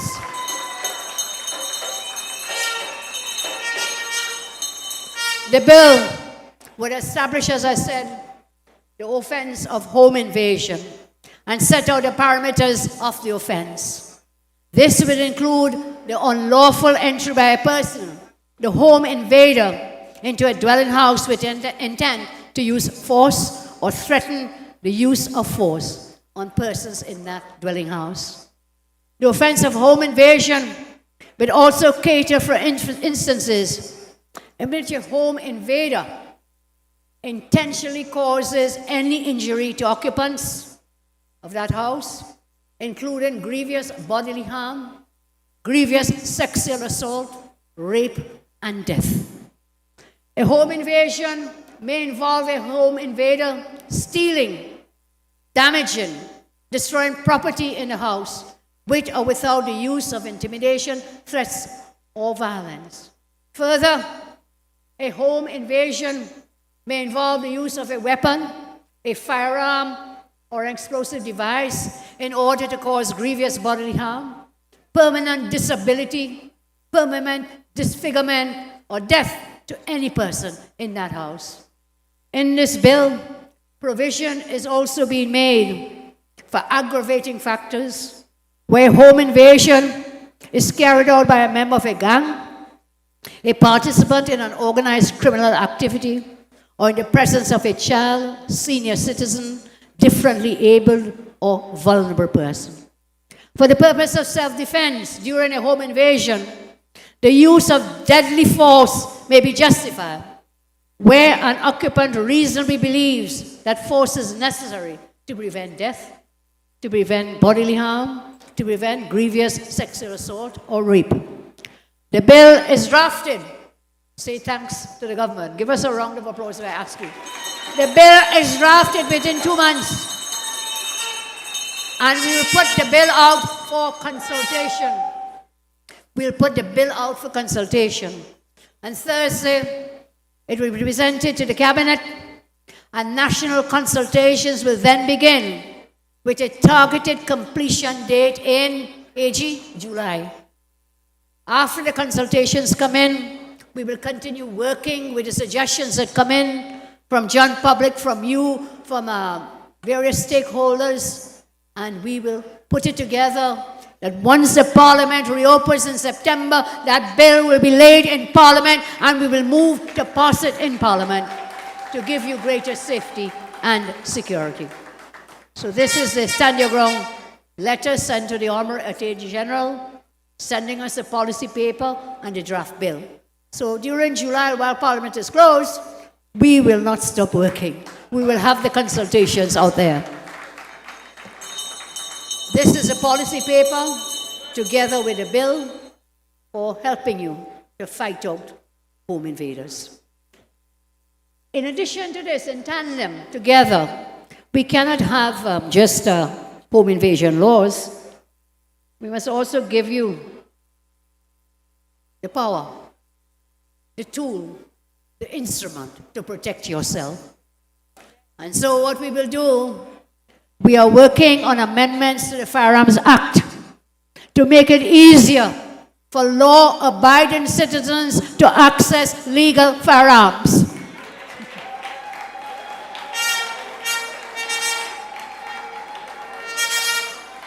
So then you can legally rock it back, empty the clip, legally, to defend yourself, to defend your family, to defend your home, your property, and your loved ones. As soon as we get the stand your ground law into place, we will deal with the Firearms Act, or we may do it AG together. We could do it simultaneously, working on both together. We believe that once a law-abiding citizen has the necessary documentation in order, that citizen should be allowed to obtain a firearm permit. Too many times, citizens have all the documentation to qualify and are refused a firearm because of the opinion or irrationality of some arbitrary police officer. We remove the arbitrariness from the process, and we bring that legislation so you can defend yourself as law-abiding citizens. About pepper spray. How long have we been hearing about pepper spray? The government will collaborate with the Commissioner of Police to simplify and streamline the application process so you can get pepper spray. Where possible, senior officers at your district police stations will be authorized to sign off on pepper spray applications. This will quicken the process and allow the senior officer the flexibility to make real-time decisions. Too long things wait and take too long. Real-time decisions regarding applications where there are imminent threats, particularly in domestic violence cases. So we will work with the TTPS on the pepper spray. We move on. I'm talking about crime and security. But one of the issues we have is our problems with the slow pace of justice in our country, with the judiciary. So you have a case 10 years later, a case still there. So we have to quicken. We have to speed up the justice system because, you know, we always hear the saying, justice denied is, justice delayed is justice denied. So we'll work, our Minister of Justice is working with us, our AG and others, and this is my plan, this is our plan. We plan to introduce a chancellor in the judiciary. Now, you may not understand what it means. At the moment, our system has a Chief Justice. But the Chief Justice has to do the administration. The Chief Justice has to deliver judgments and oversee the whole operations. When the way that the country has grown, we have outlived that kind of model. Because everything is more and more and more, the number of cases being filed. So we have discussed this, Honourable Attorney General, on our instructions, talk to the Law Reform Commission to examine the establishment of a Lord Chancellor of the Judiciary of Trinidad and Tobago. The Law Reform Commission has prepared a research note and we will be reviewing that in the cabinet. The Chief Justice will still be in charge of the judiciary, but the Chancellor will oversee the day-to-day logistics and the running of the courts. At the same time, the Chief Justice will focus on managing legal cases and overseeing the judges, magistrates, masters, and other judicial personnel. So, the judiciary is in a difficult place. The Chief Justice has been bogged down in operational duties and daily management activities and is hindered from his core function, and that is of delivering judgments and monitoring judicial appointees. We can fix the operations of the judiciary and have the Chief Justice, give the Chief Justice and the judiciary what they require, fit for purpose human resources. We are currently in the early stage, but we hope to have the legislation drafted by October when the Parliament reopens. And again, we will have nationwide consultations on this major change to our judicial system in the country. We cannot do the same things over and over again and expect to have change, to expect to have prosperity, peace, and development. My friends, we can fix the operations of the judiciary, but they require fit-for-purpose human resource. As I said in the early stages, but we shall be there. According to Philip, we shall fix it. Together, we shall fix it. This is a note from the Law Revision Commission, the policy paper with respect to establishment of a Chancellor, Lord Chancellor of Trinidad and Tobago. I move now to something very near and close and dear to my heart and to all of us in this land. I want to talk about the UWI-DB campus. What a shame, what a tragedy that so many of our young people were denied a chance of university education. Was it because of spite? Was it because of malice and ill will? That because this campus was built by my former government when we were there, a former UNC government, that the PNM refused. If you pass there, you'll see the pictures up on your screen, I hope. We will begin work on this campus shortly. I'm telling you, we will begin work. We will engage a consultant who will then provide a scope of work for repairs and completion of the existing campus. First, we had to go in and see what's there. My ministers went, I think this picture's on your screen, Minister Moonilal, Minister Prakash Prasad, and others visited the campus fairly recently. And we have to find out what is good and what is not good and what needs to be fixed. So the first thing, we will hire a consultant to do an assessment of what the scope of works would be. That will be phase one. And I give you this assurance, God willing, that will happen sooner than later in this vacation time, school vacation time. And then we will go to phase two, when the scope of works is identified, to see what exactly now needs to be done.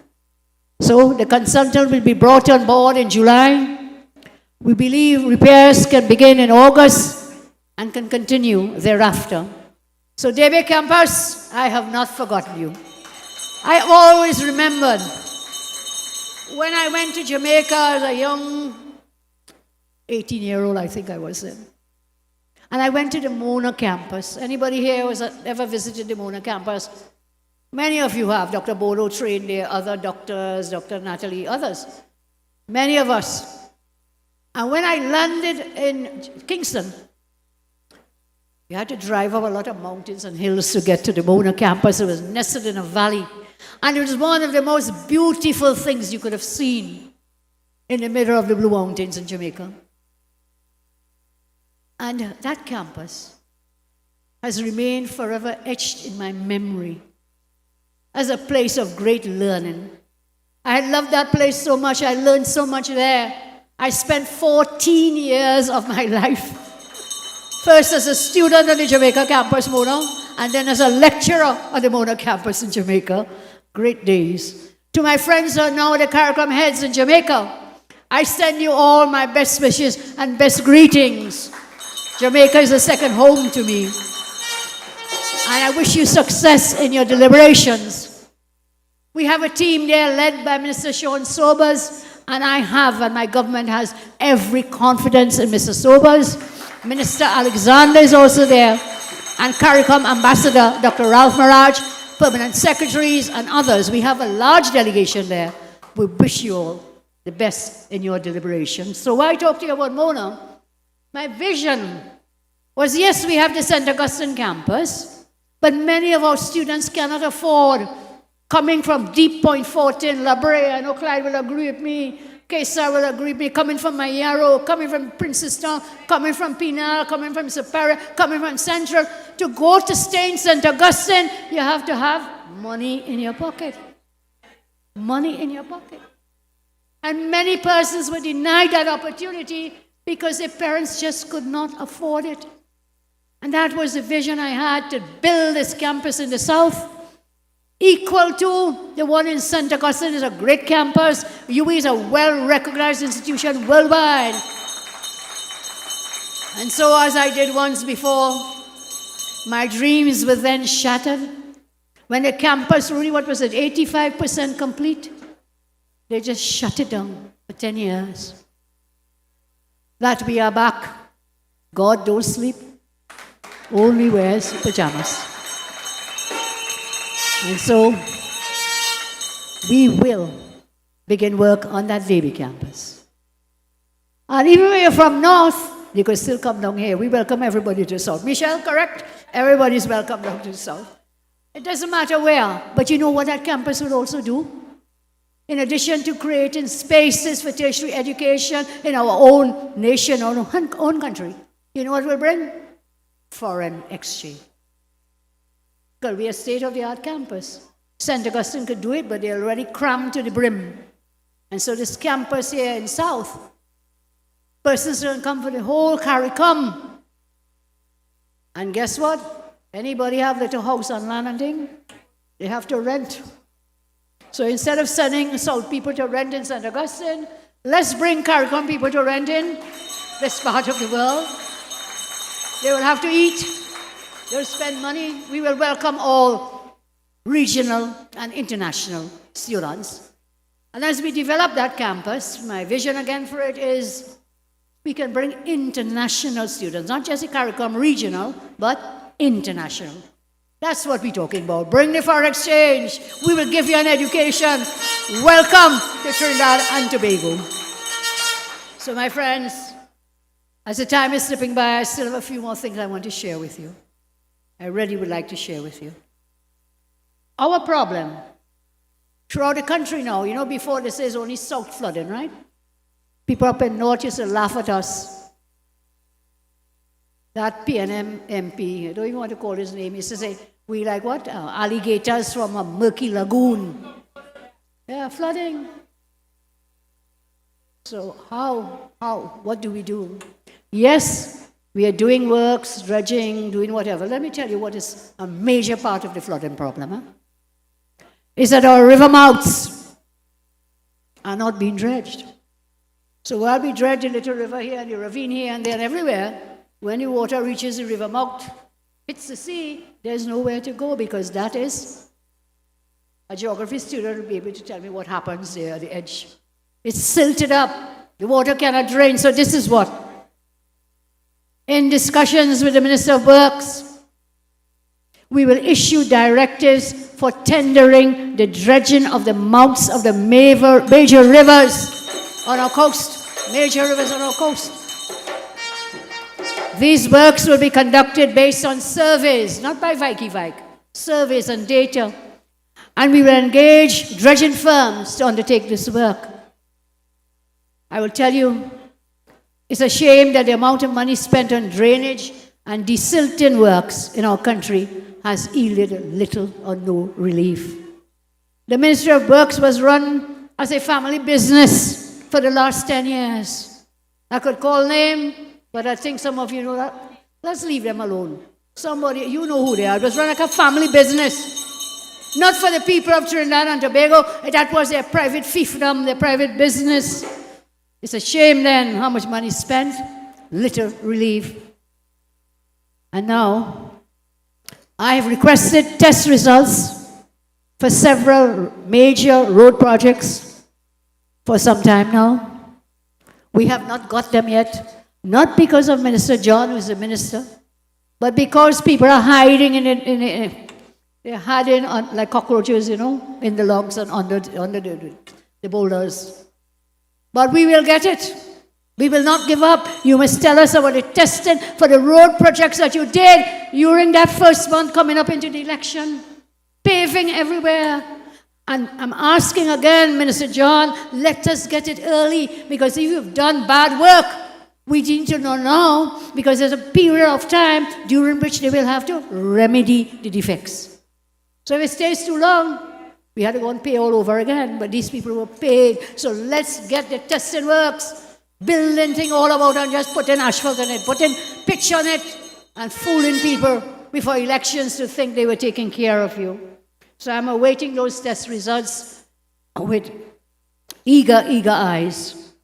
And therefore what I will do, should we fail to get them, I intend to make a request to the ACIB, the Anti-Corruption Investigation Bureau, to review some of the previously awarded contracts and operatives at PO, at NIDCO, and at the Drainage Division. Hopefully, the Anti-Corruption Bureau will be able to locate these test results, as the existing personnel of the various ministries, they have been unable to find them, or so they say. I will support Minister John in rooting out the corrupt operatives at that ministry, and they will face the full brunt of the law. So, I want to share with you, when the Parliament reopens, some of the upcoming legislation in the new session of Parliament, which will begin in September. Noise. The government intends to review legislation for the granting of bar and party license, where we will enable citizens to hire their own lawyers to represent their interests at the licensing hearings. You see, you can't go, you don't have your own lawyer. Sometimes people pass a little something here, there, and the license are granted. So we'll pass law that if you are being affected, you can hire a lawyer to represent your interests against noise. At the moment, the police represent the public at these hearings. And many times, they do not accurately reflect the opinions of citizens who have objections. And again, let's get our police officers out there to fight crime, real crime, instead of being stuck in a courthouse dealing with permits to host noise. There will also be legislation for a mandatory cut-off time for all public events requiring dancehall license that are not held within an enclosed building, and legislation regarding the use of music trucks and cut-off time for music trucks. Of course, there'll be some exemptions for national festivals, but you can't be there. Sometimes you have elderly people, sick people, and this noise up and down the road, not good for their health or mind. So we will deal with that by legislation. Music trucks have become a scourge. They've become a source of irritation across the country. And many nights you hear them playing music loudly at very late hours.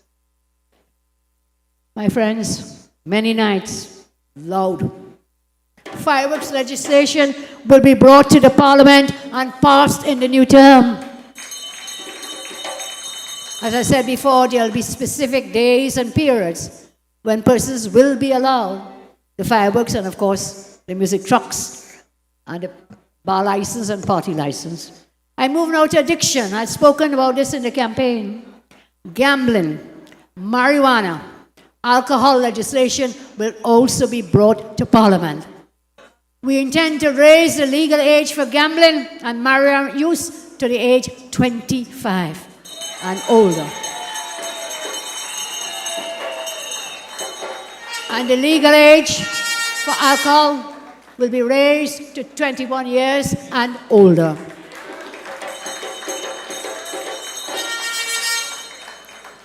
Pension reform. I know it's close to many of us. Many of us. I believe that once a person reaches age 60 and has been contributing to the pension system for decades, they should no longer be taxed on their retirement benefits.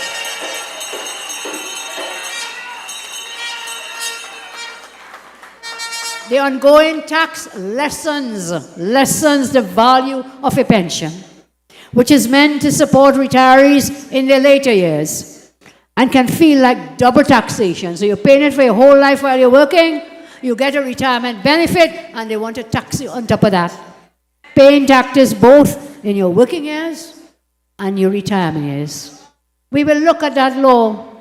These taxes strain the finances of seniors, especially those living on fixed, limited incomes, and can be a significant source of frustration.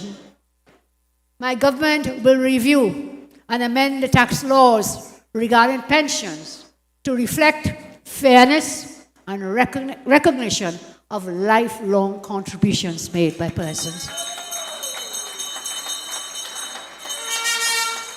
Exempting pension incomes from taxes after age 60 is a fair policy adjustment, and that will acknowledge the service and sacrifices of so many persons, retirees, and what will also do? Strengthen social support to retirees. I see Mr. McIntyre here. I'm sure you'll be very happy with this. You've served our country with distinction for so well, and now a retiree, as so many others. We will ensure that those of you who have contributed so much that you are not unduly burdened in your golden years. My government and yours intends to correct this injustice to our senior citizens. As we move along, let me tell you some of the things that are coming before us during this time. Everywhere you remember, the UNC has had pre-budget consultations. This year, we'll have those, and we'll do them a bit earlier, because our Minister of Finance and our Minister of Planning, we have to prepare our budget for September, October. So we'll do the consultations a bit earlier. All budget consultations, every constituency, will begin shortly, and they are to be completed by the end of this month of July. Take note, MPs and senators, in constituencies where we do not have an MP, I will ask our senators to assist us in ensuring that we have budget consultations in every constituency. In Tobago, we have our 2 Tobago MPs who are working with us. Also, they will not be left behind.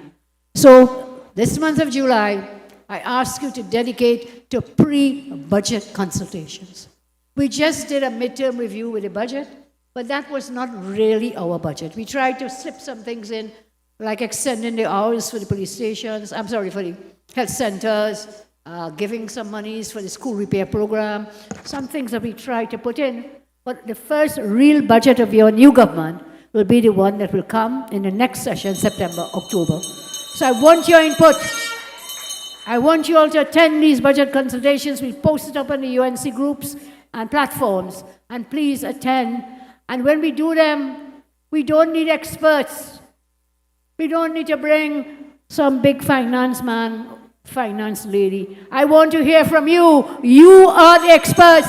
You tell us what you want, how we can achieve it. We had done budget consultations in the past, and sometimes our members get very excited and they don't want to invite big boys and big girls and ladies and men. I want to hear from you. Promise me you will attend and give us your suggestions in your constituencies. I thank you very much. After each of these consultations, each constituency, each MP, each senator will have to support a report to the Prime Minister for us to analyze them and determine possible implementation of your recommendations. It is that deep and enduring connection to grassroots people that has allowed us to truly understand the pain and the frustrations and the hopes of the people across our beautiful land. And it is that connection with you that will guide our budgetary policy in the upcoming session of Parliament. So, I know others have mentioned, but I will not let it go by. I think we have been truly honored and very blessed to have the visit of the Honorable Prime Minister of India, Sri Modi ji, which took place July 3rd and 4th, 2025, was a landmark moment in our nation's history for many reasons. One of which is India has 1.4 billion people. Can you imagine that? I cannot imagine 1 billion. I can't imagine less than that, but 1.4 billion people. They are the largest democracy in the world.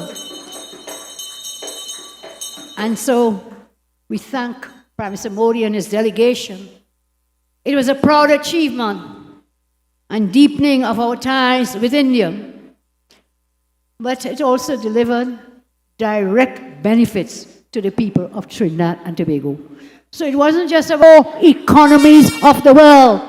When you're looking for friends, those are good friends to have. And so this historic initiative resulted in major agreements across a dozen sectors in our country: health, education, justice, renewable energy, trade, agriculture, public admin, foreign policy, across the spectrum of human endeavor. Education. I was very proud, I know you'll be proud with me, the laptop initiative, 2,000 laptops from India gifted to the children of Trinidad and Tobago.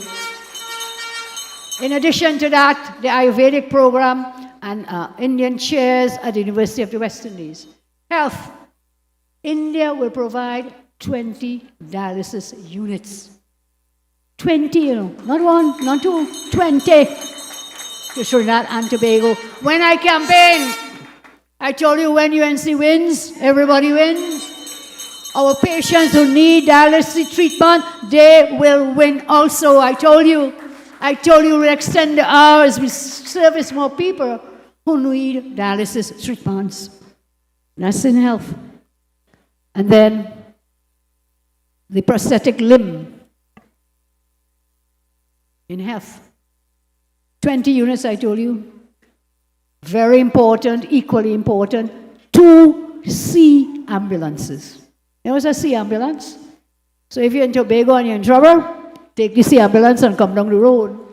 If you're outshore, out on the waters, on the rigs, and all the work we are doing in the waters, territorial water, we have an air ambulance to go and look for you and pick you up. And give a round of applause for that. Sea ambulances.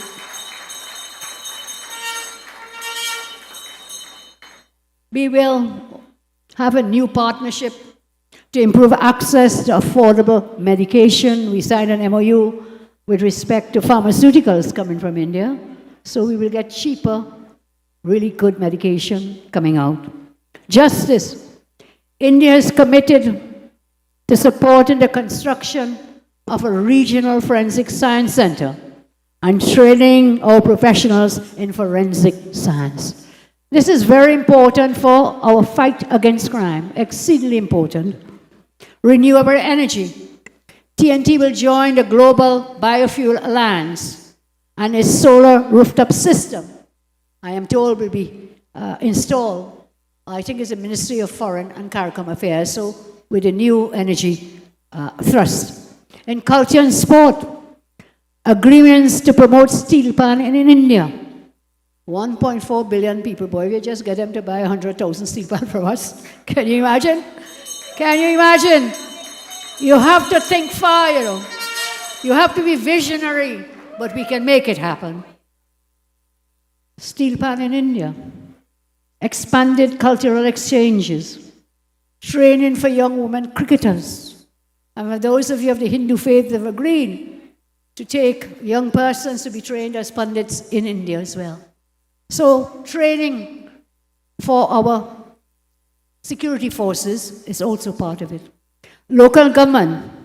India will fund quick impact projects to upgrade roads, community centers, sanitation infrastructure.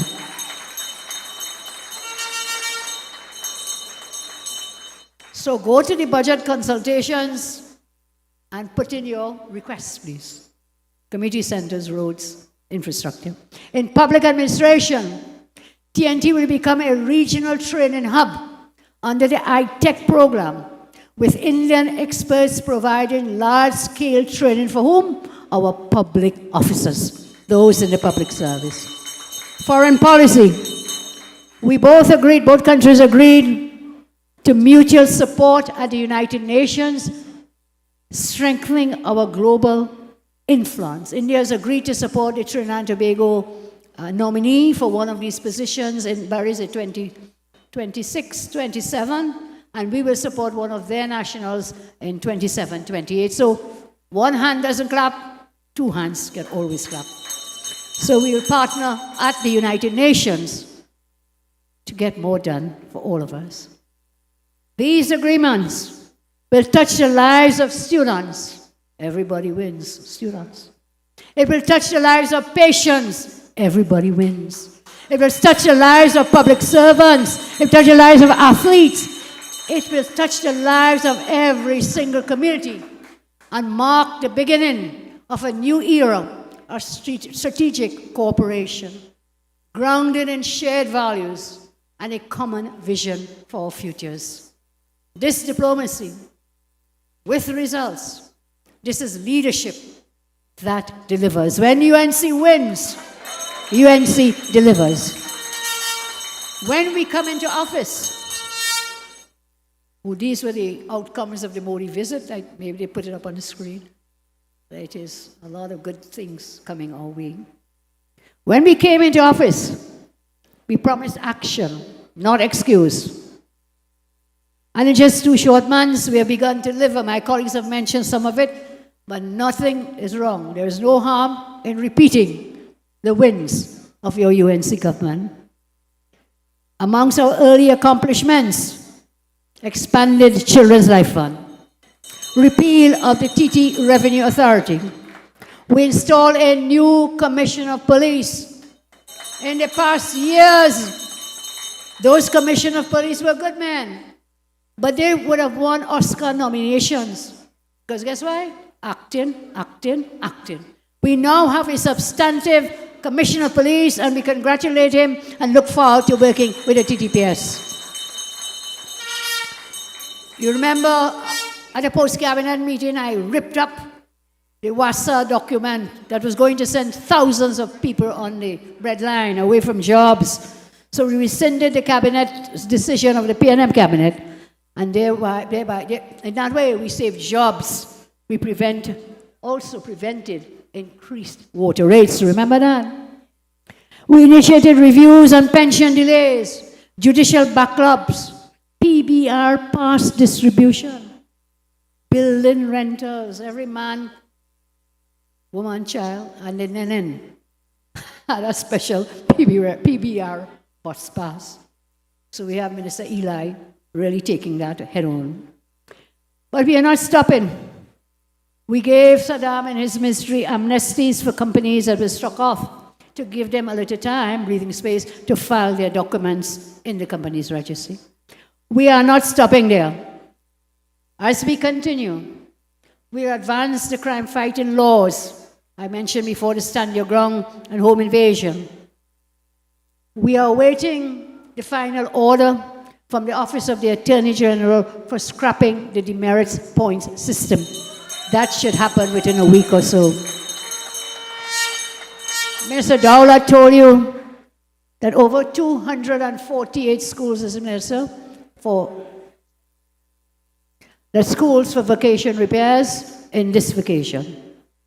We have scheduled these during the July-August. We are reviewing the opening of Petrotrin refinery, and we are pursuing renewable energy projects. I have tasked the Minister of Energy to bring that note to Cabinet this Thursday for approval, to establish a committee to review the reopening of that petroleum refinery. We are strengthening international energy partnerships through high-level delegations on contract renegotiations. We are tackling foreign exchange issues with leakage and forex cartel investigation. We have absorbed, through our Minister National of Homeland Security, Minister Alexander, 280 auxiliary fire officers, recognizing their long overdue contribution. We are launching major infrastructure works, including desilting of 250 kilometers of channels. As I mentioned before, we are back to the DB campus to get that going. And when we present the national budget later this year, we'll go even further, unlocking the resources we need to deliver the major transforming projects that people deserve, that you deserve. I cannot let something pass me by, so you forgive me if I make just a small reference. My Attorney General told me it's okay, I can talk about the Law Association. So let me talk about it. The Law Association, which is often criticized for being silent, has suddenly found its voice to express concern over what it thinks is an attack on the independence and integrity of the independent bench in the Senate. Where were they when a Prime Minister went at President and pulled out the merit list? Where was your voice? And let me tell you, our Constitution has nothing as an independent senator. Our Constitution says you have the party senators, so we have the UNC in Parliament, you'll have senators appointed by the UNC. You have the PNM, senators appointed by them. Where did it get this word independent senator? The Constitution speaks about senators appointed by whom? The President. So they are the President's senators. Don't get fooled up and chained up with this talk, you know. This is the same body remained silent for the last 10 years when the PNM destroyed the sacred core of democratic principles, democratic institutions, and destroyed the rule of law.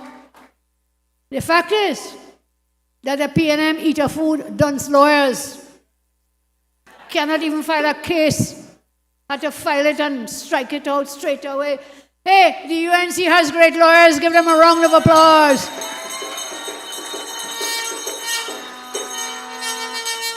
These eat a food lawyers have long infiltrated the executive of the Law Association. And it's high time their political hypocrisy and agenda are exposed. People are no longer fooled by greedy, legal, fake elites masquerading as independent voices who are quietly gorging on the treasury by the billions. One wonders how the Council of the Law Association found time to issue such a press release when there are so many other useful things they could have placed for public discussion connected to the matters that they should be interested in. One will recall over the past few years, lawyers have clamored for the council to come on strongly against virtual court hearings, non-functioning court buildings, delays in judgments, and secretive process that its president engaged in for the appointment of recent batch of senior counsel. There were secretive discussions, the same law association. But you know, at times the mask slips, the facade, it slips away, and the average citizen can connect the dots. 6 decades after gaining independence, the public is awakening to the fact that those who claim to be independent are actually reliant on the PNM's favor and will do anything to regain their former status. this pseudo-aristocratic hangover from colonialism, where some believe they can lecture citizens from a position of superiority, is evident in the placement of PNM operatives in supposedly independent institutions. The law says this charade does not fool the population. I told you when I was sworn in, Trinidad and Tobago does not begin and end at the lighthouse. Trinidad and Tobago extends across our beautiful land, our nation. And we, the government you put in place, we will defend each and everyone in this country. I want to tell you what will be happening next. Some more announcements before I take my seat. The natives of our great party will soon meet to decide on the date for the internal election of its political leader. I give you notice tonight. I intend to contest again for the position of political leader.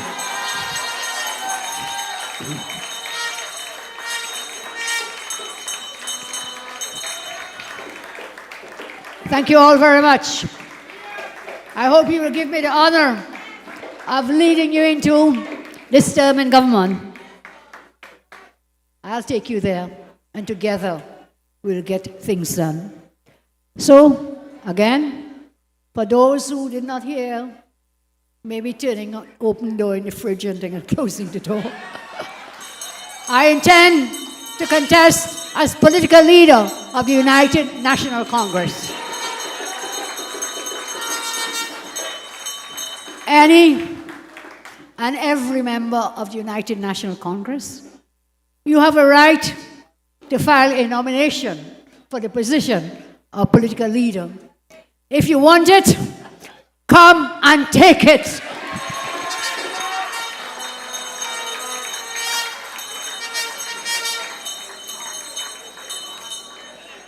We have been in the process of appointing state boards, slowly but surely.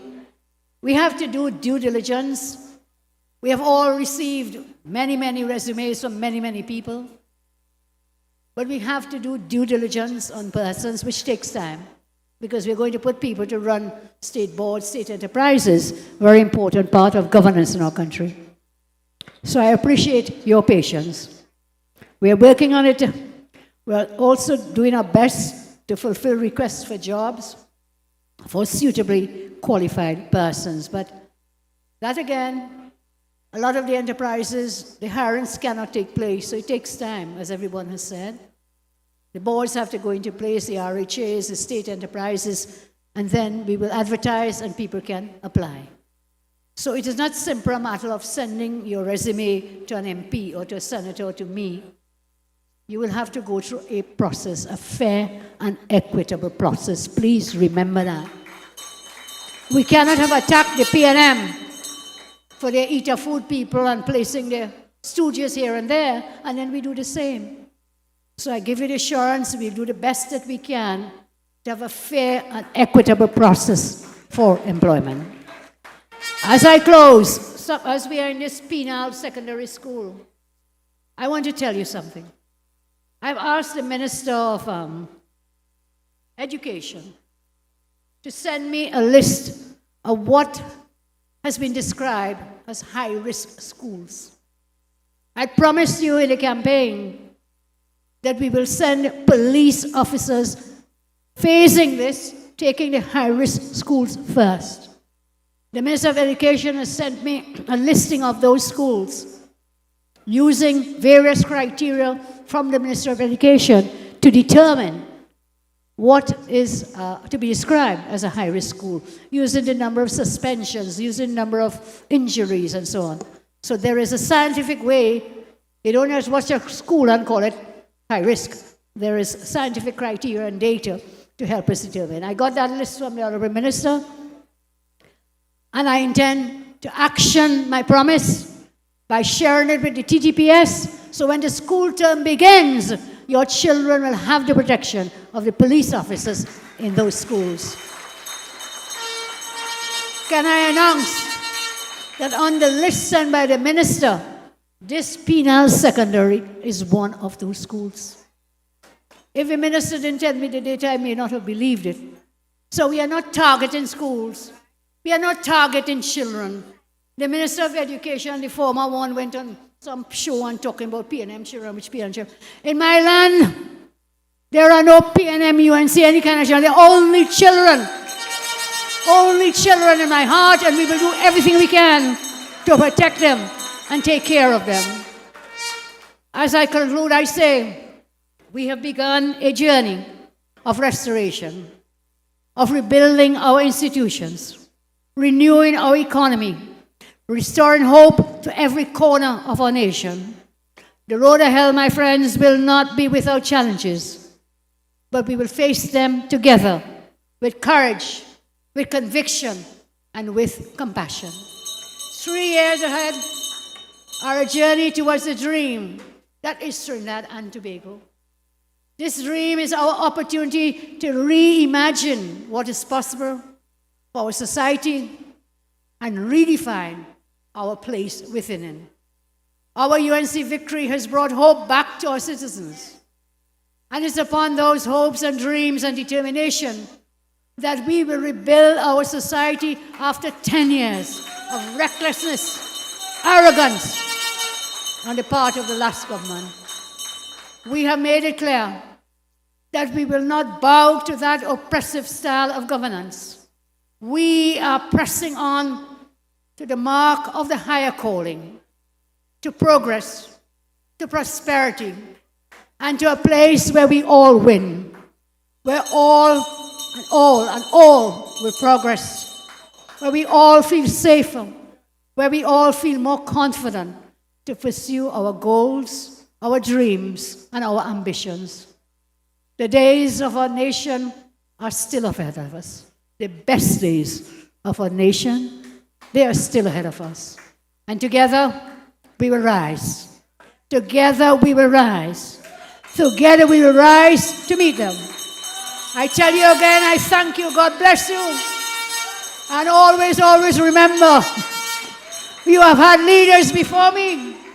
You will have leaders after me. But, you will never, ever have a leader who loves you as much as I do. May God bless you. May God bless the UNC. And may God bless our beloved nation. I thank you very much. Get home safe. When UNC win, everybody